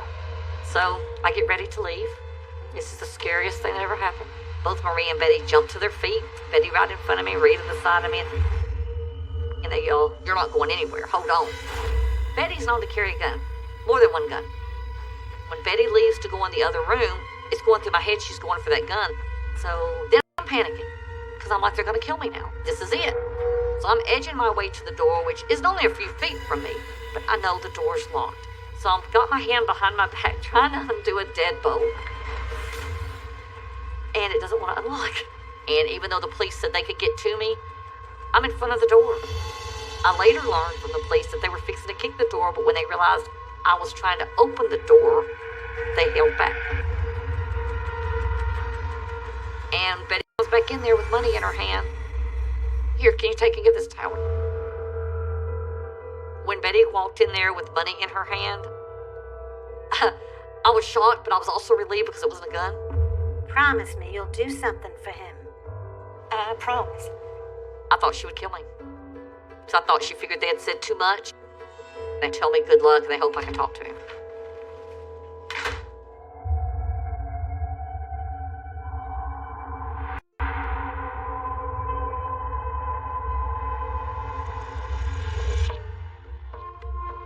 I knew he had my answers.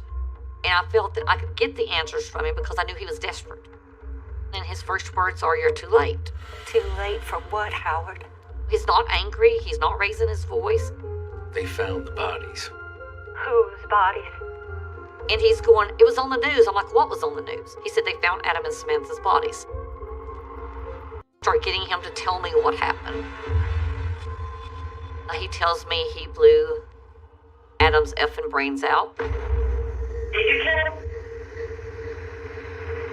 Did you kill him? Adam's brains? Yes. I blew his brains out. Pulled the trigger right then and there. I don't know what he got so upset. When Howard first told me he did all this, it made me sick. I wanted to get out of there, but yet I still wanted my answers about Sam because I knew if he's done this, there's more to it. So it's like I've got to make myself sit here. I've got to hear the whole story, no matter how bad I hate sitting here. Howard admitted that he killed the kids because they killed Sam. That's his original story. According to Howard, Adam and Samantha went up there to rob Sam. He said that Adam came in there high, bragging about how he killed the old man and how he cut the old man up. So that Howard just picks a gun up and shoots him. And then he turns the gun and shoots Samantha at the same time. So you shot Sam? Right there, Betty. She was right there beside me. And what she said to me today? She turned around and I just shot her to it. He said that he cut Adam up because Adam said that he cut Sam's head in. hands off. So he cut Adam's head and arms off. What did you cut, Adam? What did you cut? His head and hands. Hands? Yeah. There was no emotion in his face. It was just like an everyday conversation. It's just like he was telling me that he went to a ball game. What did you do with your map? In the storage shed to get into right now. Where's the map? Right there with you. Yeah. I did ask Howard if he killed Sam. He said no. He said the kids killed Sam. But the way he said it and the words he used made me know that he did it. It was his demeanor, his wording, everything made me know that he had not only killed the kids, he had killed my uncle, and he killed Debbie. I leave. The lead detective walks up to me and says, I want to thank you for doing my job for me. I said, if you'll just give me a gun, I'll take care of the rest of it. And that's the only response I had. Could I have killed Howard? No. But that's the only response I could have. I blew the brains out. Pulled the trigger right down there on her. I don't know what he got so upset. It's like he just told it to me. And it all comes back right back where I was at. It's still unreal. He did it, and I can't change it. One of the questions I'm constantly asked, and it's not surprising, is why Howard chose me to tell me. I honestly think he thought I would help him. No matter how many times I hear the tape, the words that stick out is he blew the brains out. He told me lots of stuff that night, but those are the words that I'll remember the rest of my life.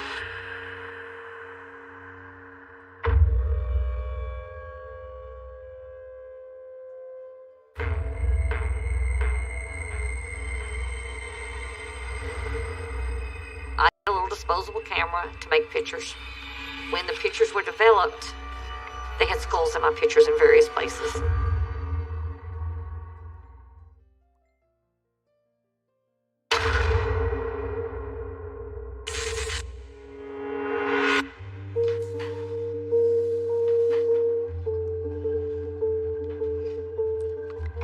This is Sam. This is what drove me in 2002 to wear a wire, to seek evidence on a man that I thought I'd loved and trusted all my life. He loved his family. He would have done anything for any of us. He loved his grandkids. They were everything to him. But he didn't get to see them grow up. And that's something nobody can replace. Pictures don't replace what they lost. This picture hangs in all of our homes, somewhere in them, so that we don't forget. And he's always smiling at us, so it's a very happy picture. We love you, Sam. You're not forgotten at all. I'm sorry.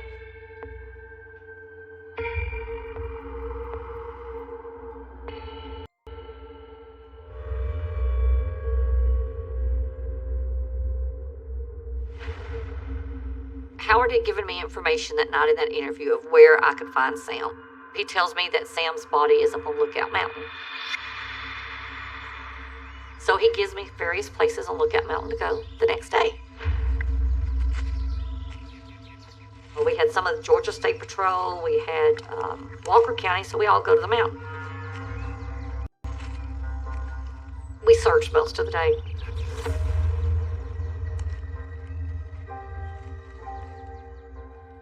And they found him. His head and his hands were missing. He was left there for the animals to eat. Because you could tell what the animals had been eating on him.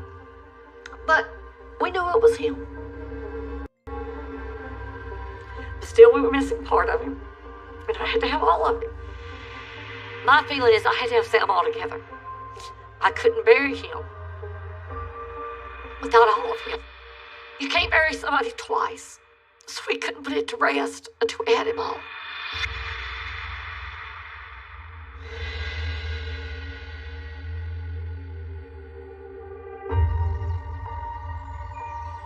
I start talking to Howard more do I find the rest of Sam? So I pushed and I pushed.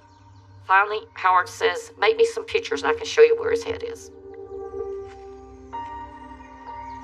So I get a little disposable camera to make pictures. So we go back down the trail. When the pictures were developed, they had skulls in my pictures in various places. If you looked at my pictures, you can see the skulls. But if you go look at those rocks or that landscape, you don't see the skulls. To this day, I think it was my uncle giving me the clues of where to find him.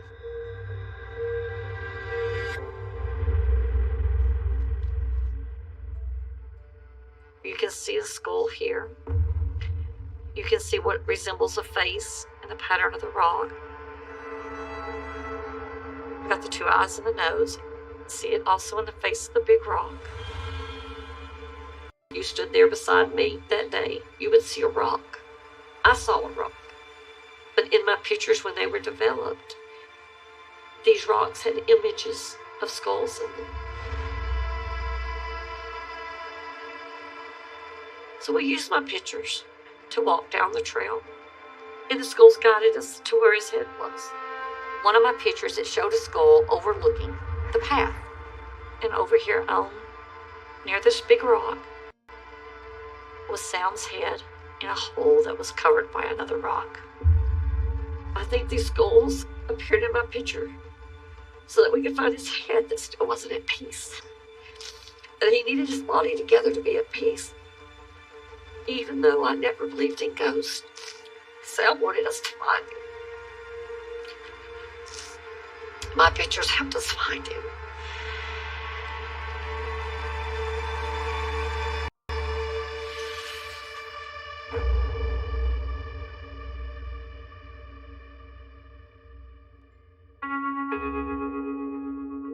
His verdict came back faster than I ever dreamed. They come back with first-degree murder on both cases, and then he was given the death sentence. As far as him being given the death penalty and the way I feel,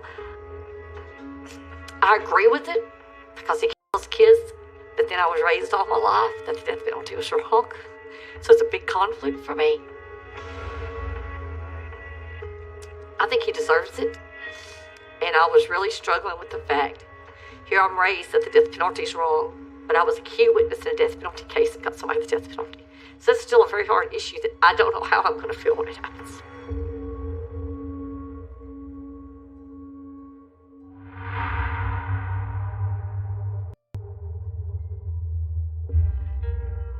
Over the years, people have asked me if there's other crimes been committed. Do I think so? Yes. Can I prove it? No. The DA's take is he's convicted of 2 murders. Why convict him again? Why waste money? But to this day, there's still no one prosecuted for my uncle's death. And to this day, we don't have our answers. And that's the hardest part to accept. We're never going to see justice for him.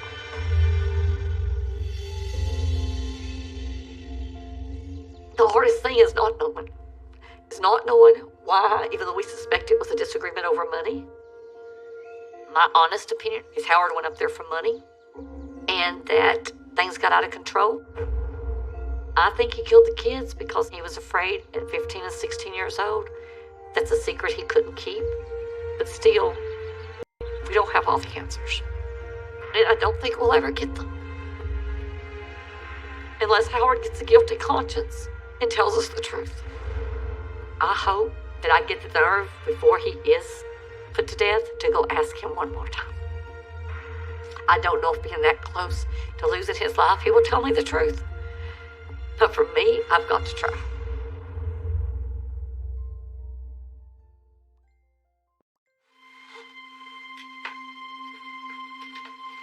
You can never understand what someone else goes through. The reason I want to talk about it now is because he's gone. He's dead. It's my way of paying him back. I need a minute.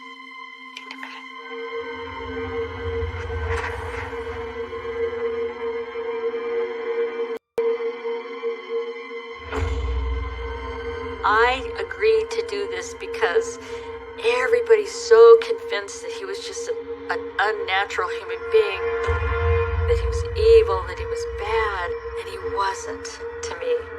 He wasn't that to me at all. He's never hurt anybody. For God's sakes, this is nothing. I mean, I don't know what they're trying to do to him. He's never hurt anybody. It's much, much easier for me to speak with strangers because they don't judge you or say, why did you stay? Why did, I just let myself down. I just wasted my life. I wasted my whole life because I didn't want to listen to it. I didn't want to hear the truth. And I had been tricked.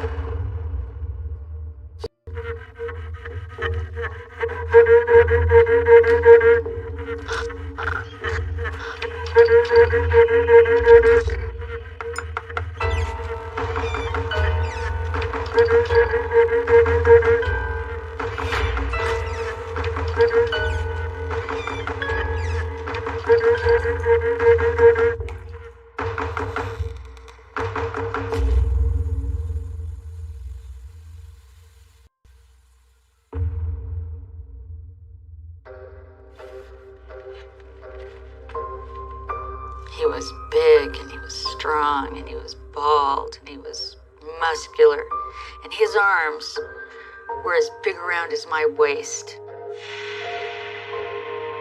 He was just so strong and so powerful, and he had beautiful radiant eyes. His legal name was Alvin. There were a lot of people who called him Al, but I always called him Bud. Bud was everything this woman could have ever wanted. It was pretty ideal for me. I was working as an in-home service. Good morning. Morning. Hi. Got your paper? Got your coffee? He was living with his grandparents, and he was having a hard time working, caring for them. Hi. Hi. Wow. This looks great. Thank you. His grandfather had Alzheimer's, and I was just going to help him around the house, prepare meals, and our eyes met, and I just got swooped right up. Wow. You are amazing. You know that? Thanks. We dated a little. We decided that we enjoyed one another and that we might just go ahead and get married. Have a great day. All right. Bye. Bye. I just wanted to be a good wife. That's all that kept going through my head. I just needed to be a good, faithful, loyal wife.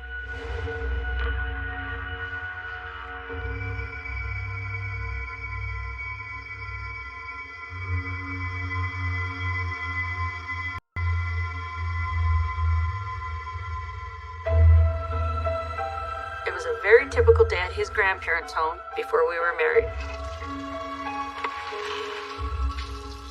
I heard the door, and Bud's brother approached me. Hey, what are you doing here? I realized quickly that he wasn't there to visit. Look, I gotta tell you something. It's about Bud. What are you talking about? He told me I shouldn't marry Bud because Bud wasn't the person I thought he was. You should not be here. You should not do this. Bud is not a decent human being. Why would you say that? What is this really about? Did he do something to you? Not exactly.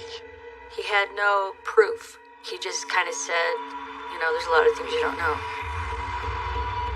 Because he approached me in that manner, I had all my defenses up, and I said, I'm not listening to one word you say. Look, he's a good man. I think you need to leave before Bud comes home. I was in love. Everything was great. He was good to his grandparents, and that was a big thing with me at the time. Take care of yourself, Jackie. I didn't want to hear it.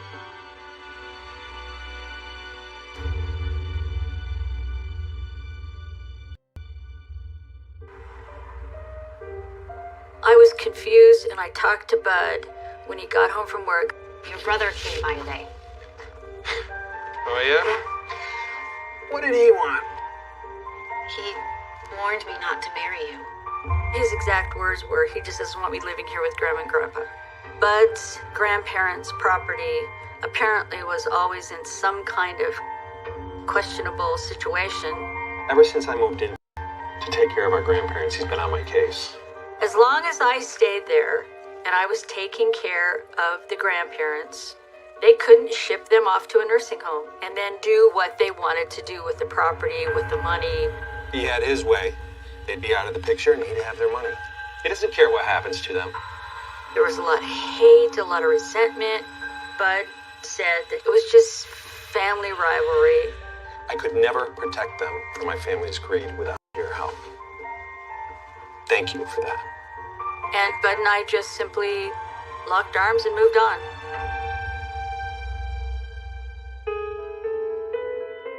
My wedding was wonderful. I was filled with joy and love, and it was really, really a wonderful, wonderful day. The fact that his family wasn't at the wedding, I felt sad that they didn't want to share that happiness with him. But, you know, I never saw any of his family after we were married. I never saw any of them or talked to any of them. And if I would have gone into the situation with a little bit more why, instead of okie dokie, I would have gotten a better picture of what was really going on. But I didn't.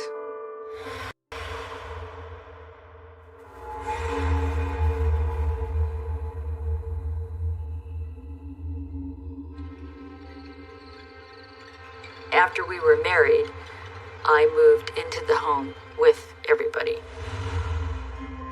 When Bud would come home from work, I was ecstatic. I would want to meet him at the door and take his lunch pail and how did your day go? But one night I was expecting to come home. The later it got, I thought, well, maybe he's held up at work. I tried to read a book, which I couldn't concentrate on what I was reading, and it got later and later and later and later. I just sat out in the living room and kept watching for the lights, wondering if he's going to come around the corner, if he'll be just driving in a minute. I was so frightened and so afraid that something had happened to him. He was gone the whole evening.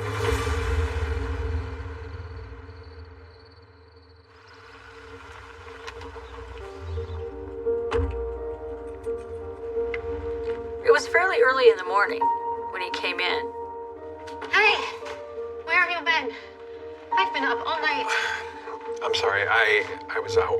I was out with the boys. He told me he was just out with some friends and he drank a little bit too much, so he just stayed at his friend's place. I forgot to call. I should have called. I know.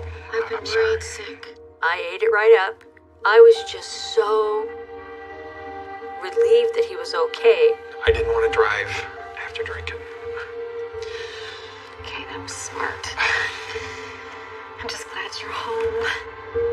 I was like, well then, it's better that you didn't drive. You had been drinking too much.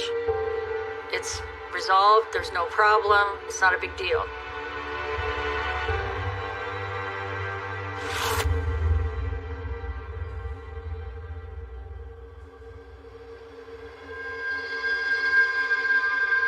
The first time when this happened with Bud, it was at dinner. It's beautiful outside today, wouldn't you agree? His physical body was there, but he wasn't there. But he wasn't hearing me. I took your grandparents to the park today. It was beautiful. He just was stone cold quiet. Bud, have you heard anything I've said? Yeah. I think I can describe this look in Bud's eye best by when you talk to people and they don't hear you. You can see in their eyes that they're not there. It would happen like once or twice a month. And when that would happen, I could tell that the next night he wasn't coming home.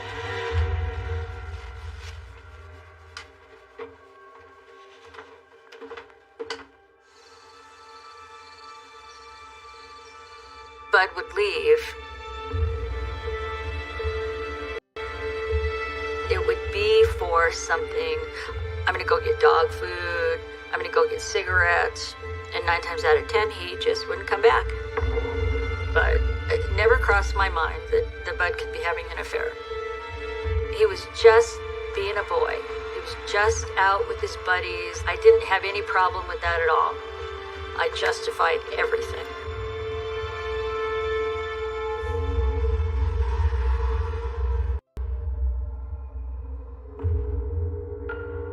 I found this piece of paper. It was a sheet of paper from the courts. It had all this prison stuff on it. And the Alvin Brown had been sentenced to prison for rape.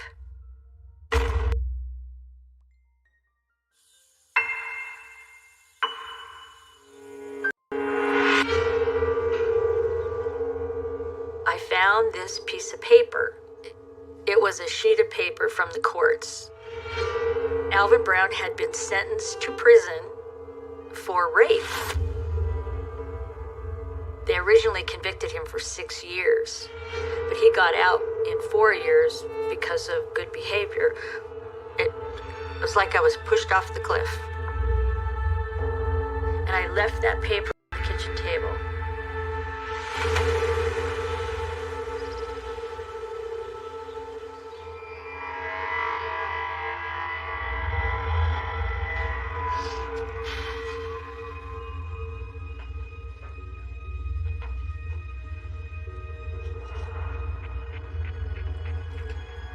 What's this? Why don't you tell me? When Bud came home, he's like, "Where did you find this?" And I said, "In the bottom of the closet." Did this really happen? Were you arrested for rape?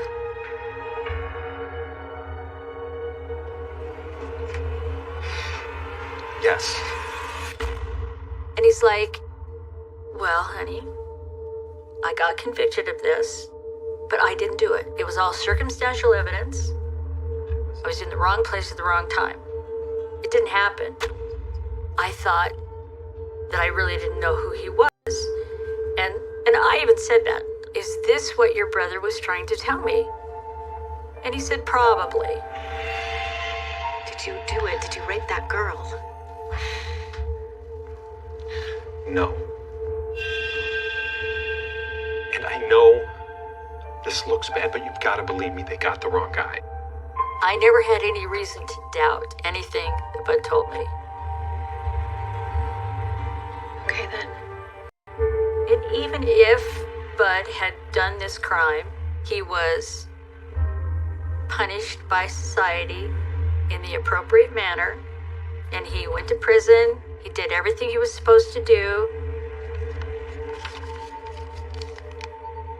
What happened in his life before I met him should have no effect on how I feel and what I do today. And that's how I justified that.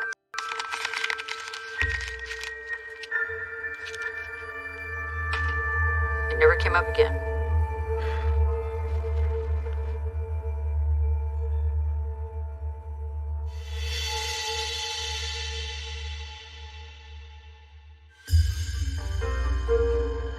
Eventually, Bud's grandparents were removed from the home and placed in a nursing home. I would make trips to the nursing home on a regular basis to make sure that they were getting outstanding care. Bud began not coming home 2 times a month, 3 times a month. One day, I was going shopping or doing something, and I went and got in the truck.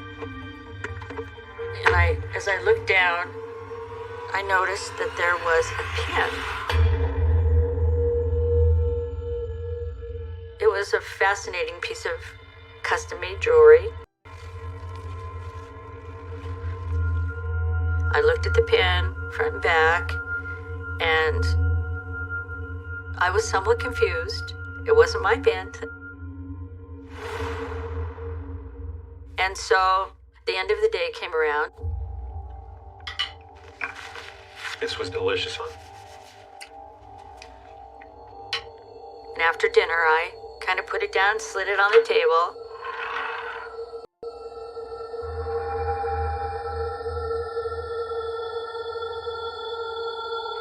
Who does this belong to?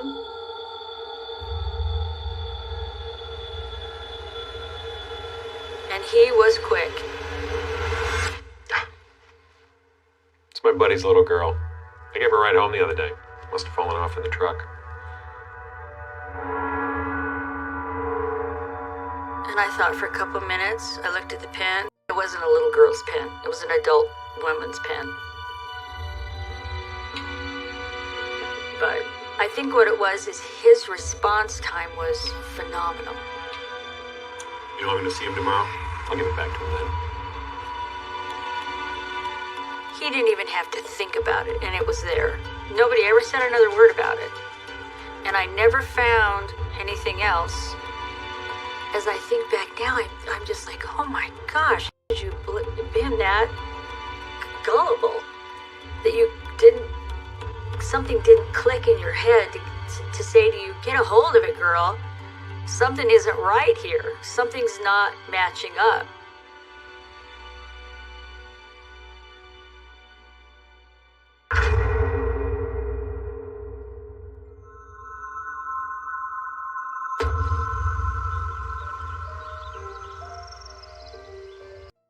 One day, he had come home from work. Hi, honey. Welcome home. Hi. How was work? It was okay. And I noticed a fragrance in the air. It was a female smell. What does that smell? He said, well, why would you say that? And I said, because I smell something on your clothes that smells like a woman. And the pen is still like wandering in the back of my mind. Oh, there's this new girl at the office. She must bathe in this stuff. I'm sure the whole office smells that way. My way of coping with things was pretty much not dealing with them. If a second thing would have happened after that, that was a clincher. I'll take a shower.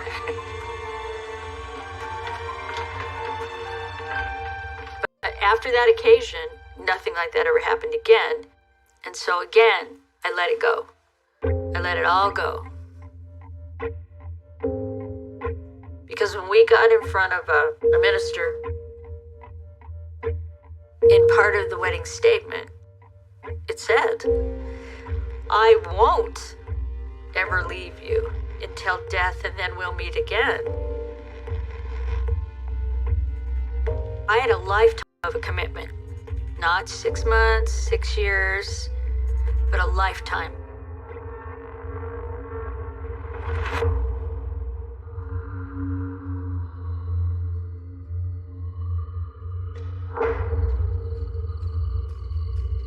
We were in bed. It was like 2 or 3 in the morning or something. Bud and I were sound asleep.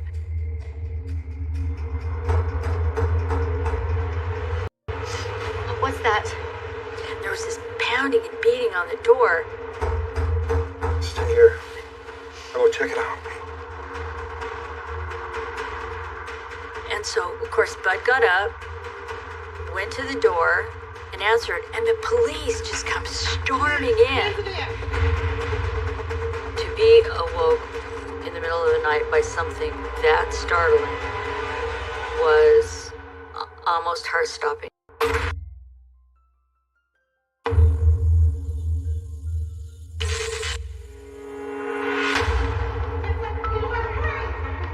I was so startled. I remember myself just constantly saying, what's going on? What's going on? What's happening? What's going on? They arrested him. They put him in cuffs. And then I got that look from Bud.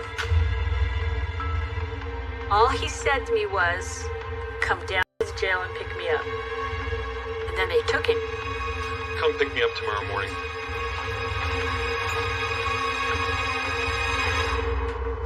they didn't keep him. I drove down in front of the jail. He came out, got in the car, and I took him home.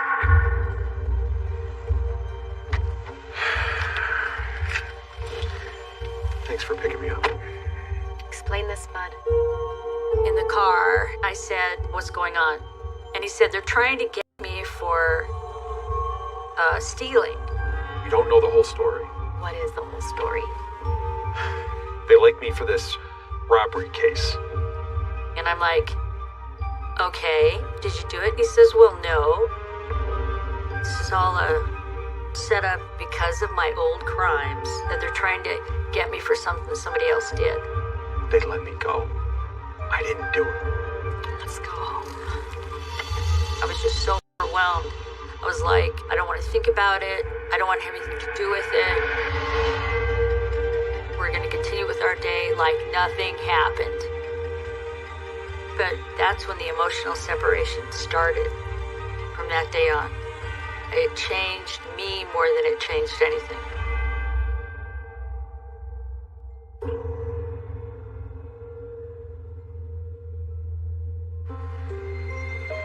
After this police invasion, I found myself constantly looking out the window, opening the door, checking the garage.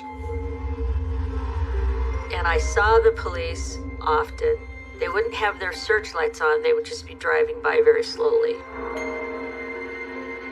I became paranoid about undercover agents, about secrets. Hey, Bud? Are they gonna come beat on the door? Are they gonna take Bud again? Or like, what's gonna happen? That's the second time I've seen a cop car drive by today. And I found myself questioning him a lot more after that. Like, what's going on? And he would just say, well, it's their usual neighborhood watch stuff.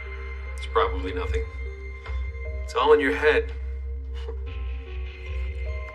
You're probably right. And I always dismissed it as they were always there, but I had never realized it before. I'd never connected it as him being bad.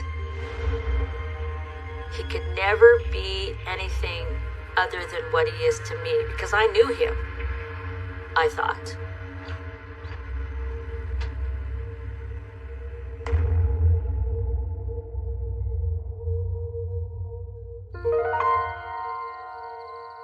I would crawl into bed with him at night, and he slept sound. Real sound. I've always thought in my mind, if any person is out doing anything that's not right, that they can't possibly sleep sound at night. Because Heavenly Father's not going to let you sleep, because that guilt is going to just get you, and it gets you most at night when you're sleeping, when all your guard is down. I honestly feel that assured me that he wasn't doing really anything wrong. He was just out with the boys. And he wasn't possibly doing anything that was going to affect me in any way or hurt me. I made really solid excuses.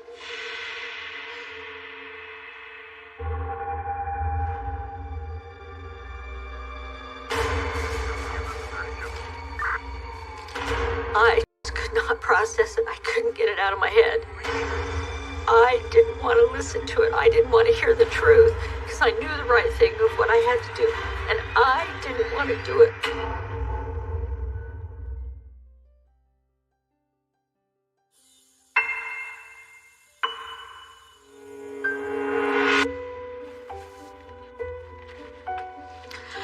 This was Christmas at my mom's in Idaho. Bud and I decided to go to my folks' for Christmas.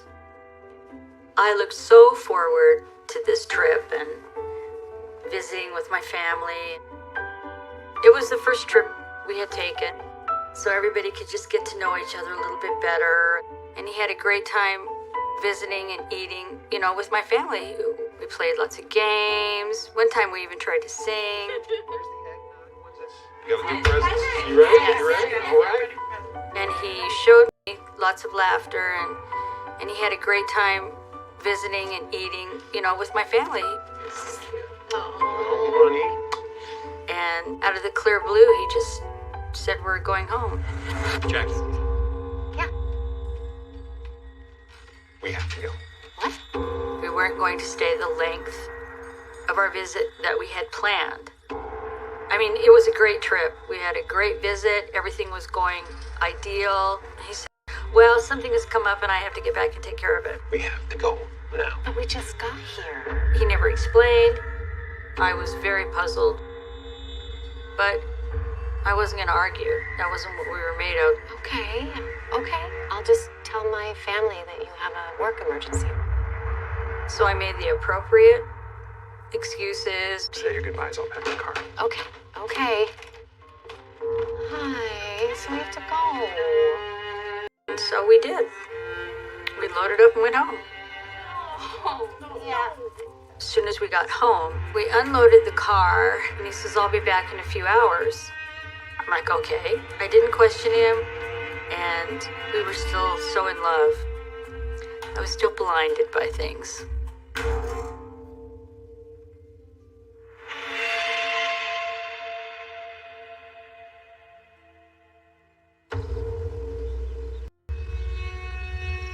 I felt like that if I was more vigilant, I could then maybe find something or notice something. And there was a time the phone rang. Hello? Hello? And there was nothing. I'm like, hello? Nothing, so I hung up.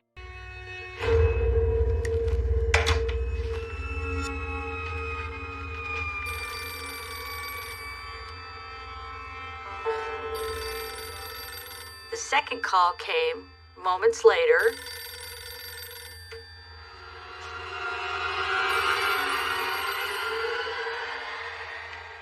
Hello? Nothing. Look, this isn't funny. Please don't call here again. And then I said something to Bud about these calls. Who was that? Someone keeps calling, but they won't say anything. And he's like, oh, well, I'll get the next call then if they happen to call back. It wasn't long after that.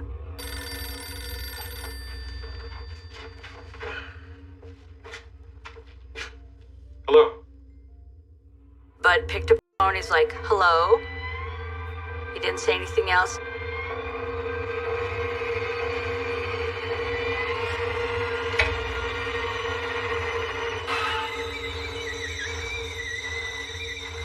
Wrong number. Then that clicked. That somebody was calling that wanted to talk to him, not to me. I got a lot to do today. I gotta go. And then soon after that, he left. He had something else going on that I was involved in.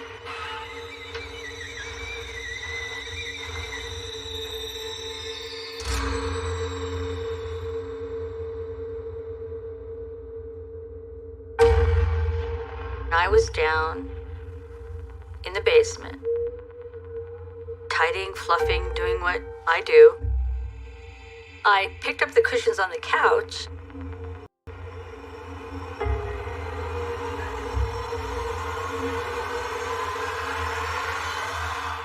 I saw a syringe. And I thought, oh my gosh, he was doing drugs. It kind of fell into place. All of the things that he was doing. The distant look in his eyes, secrets, whatever it is that he had to go do away from the home, I thought it just had something to do with drugs.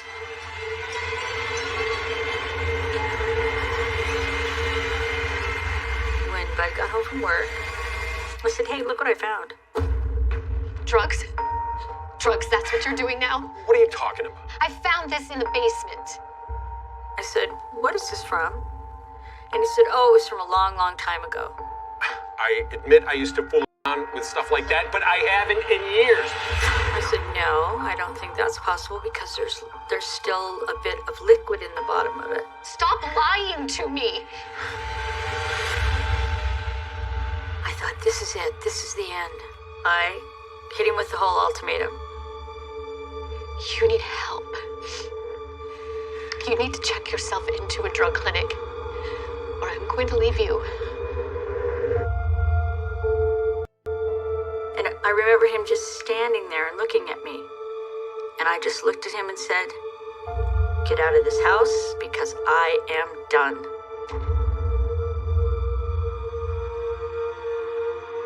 He was crushed.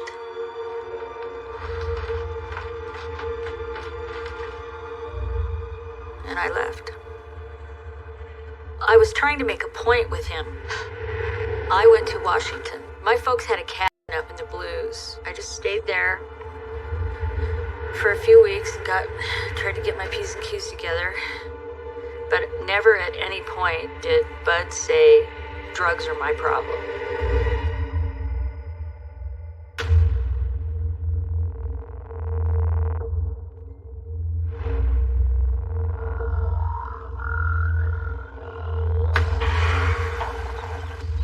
I wanted to make sure he was okay.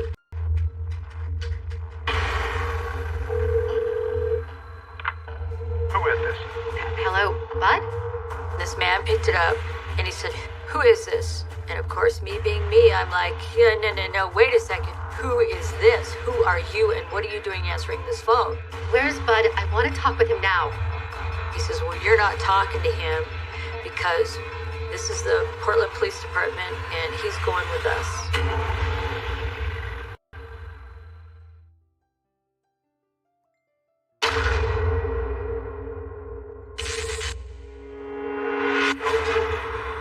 What was the police department doing at the house? Where is he? Let me talk to him. I thought, did he get busted for drugs? That has to be it. My panic button went off. And off to Portland I went. I drove straight through. Didn't stop.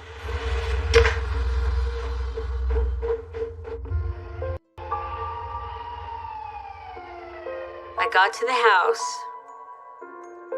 And I opened the door.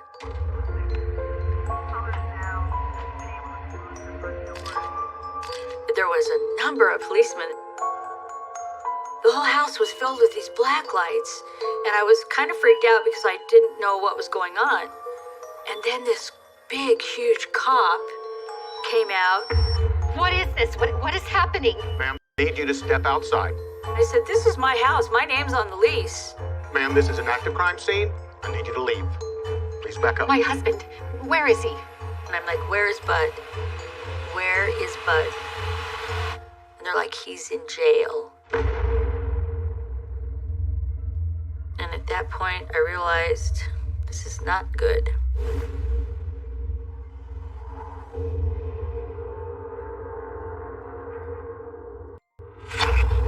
35-year-old Alvin Brown was arraigned today on robbery and theft charges.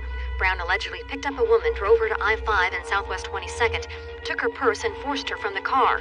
Brown is also a suspect in an alleged rape case at the same location. He was arrested for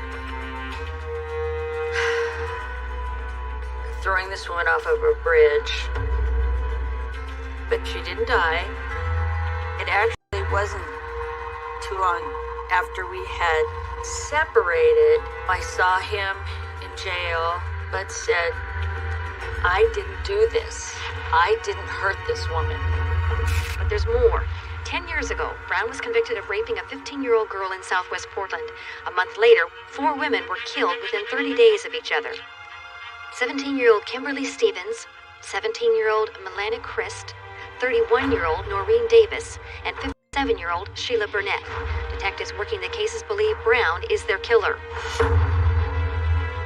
I kept the televisions off. I didn't even listen to the radio because I didn't want to hear.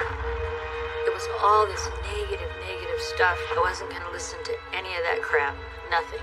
Because if this had happened, murdering people and burying bodies and horrific crimes, it happened before we were married.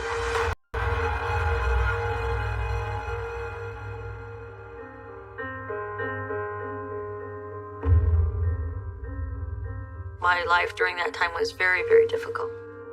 I was in the garage, and this man came up. He had this microphone, and he said, "We want to know what you think." And I was shaking so bad, and I was trying to talk, and I just lost it. He's never hurt anybody. For God's sakes, this is nothing. I mean, I don't know what they're trying to do to him. He has a record from his past. He's never hurt anybody. I just don't know why they won't let us try to live our lives. And because he's an ex-convict, they call him Slime? Oh, I'm just trembling. How odd. I began trembling. I heard myself say there, why can't they just let us live our lives? He was never horribly evil to me. That was why I stood up for him and I in a relationship, because I knew how he was to me. I actually couldn't live under that kind of scrutiny, so I moved. I left. I couldn't stay there.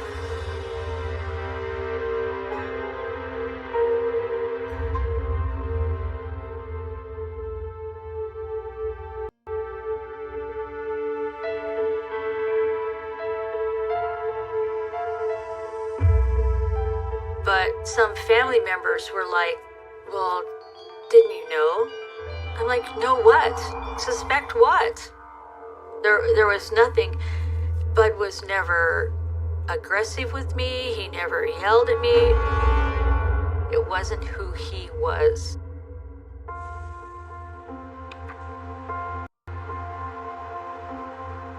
That's the blank, empty stare that I spoke of. That's the stare. I never saw this picture before. Today. It's just sad. It's just so sad. He had so much to give, and he just cut his life so short. He just gave up.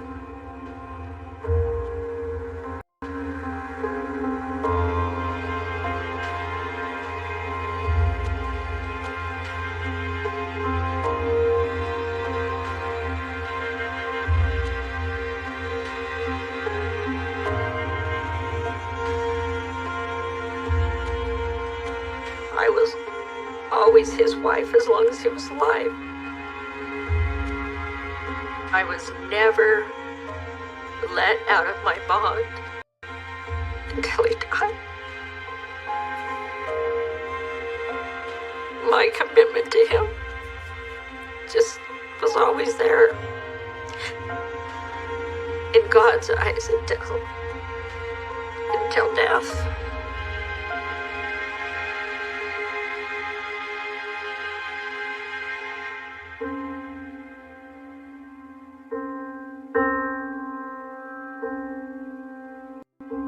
I don't want to think about it. I'm going to get up and put my shoes and socks on the same as everybody else.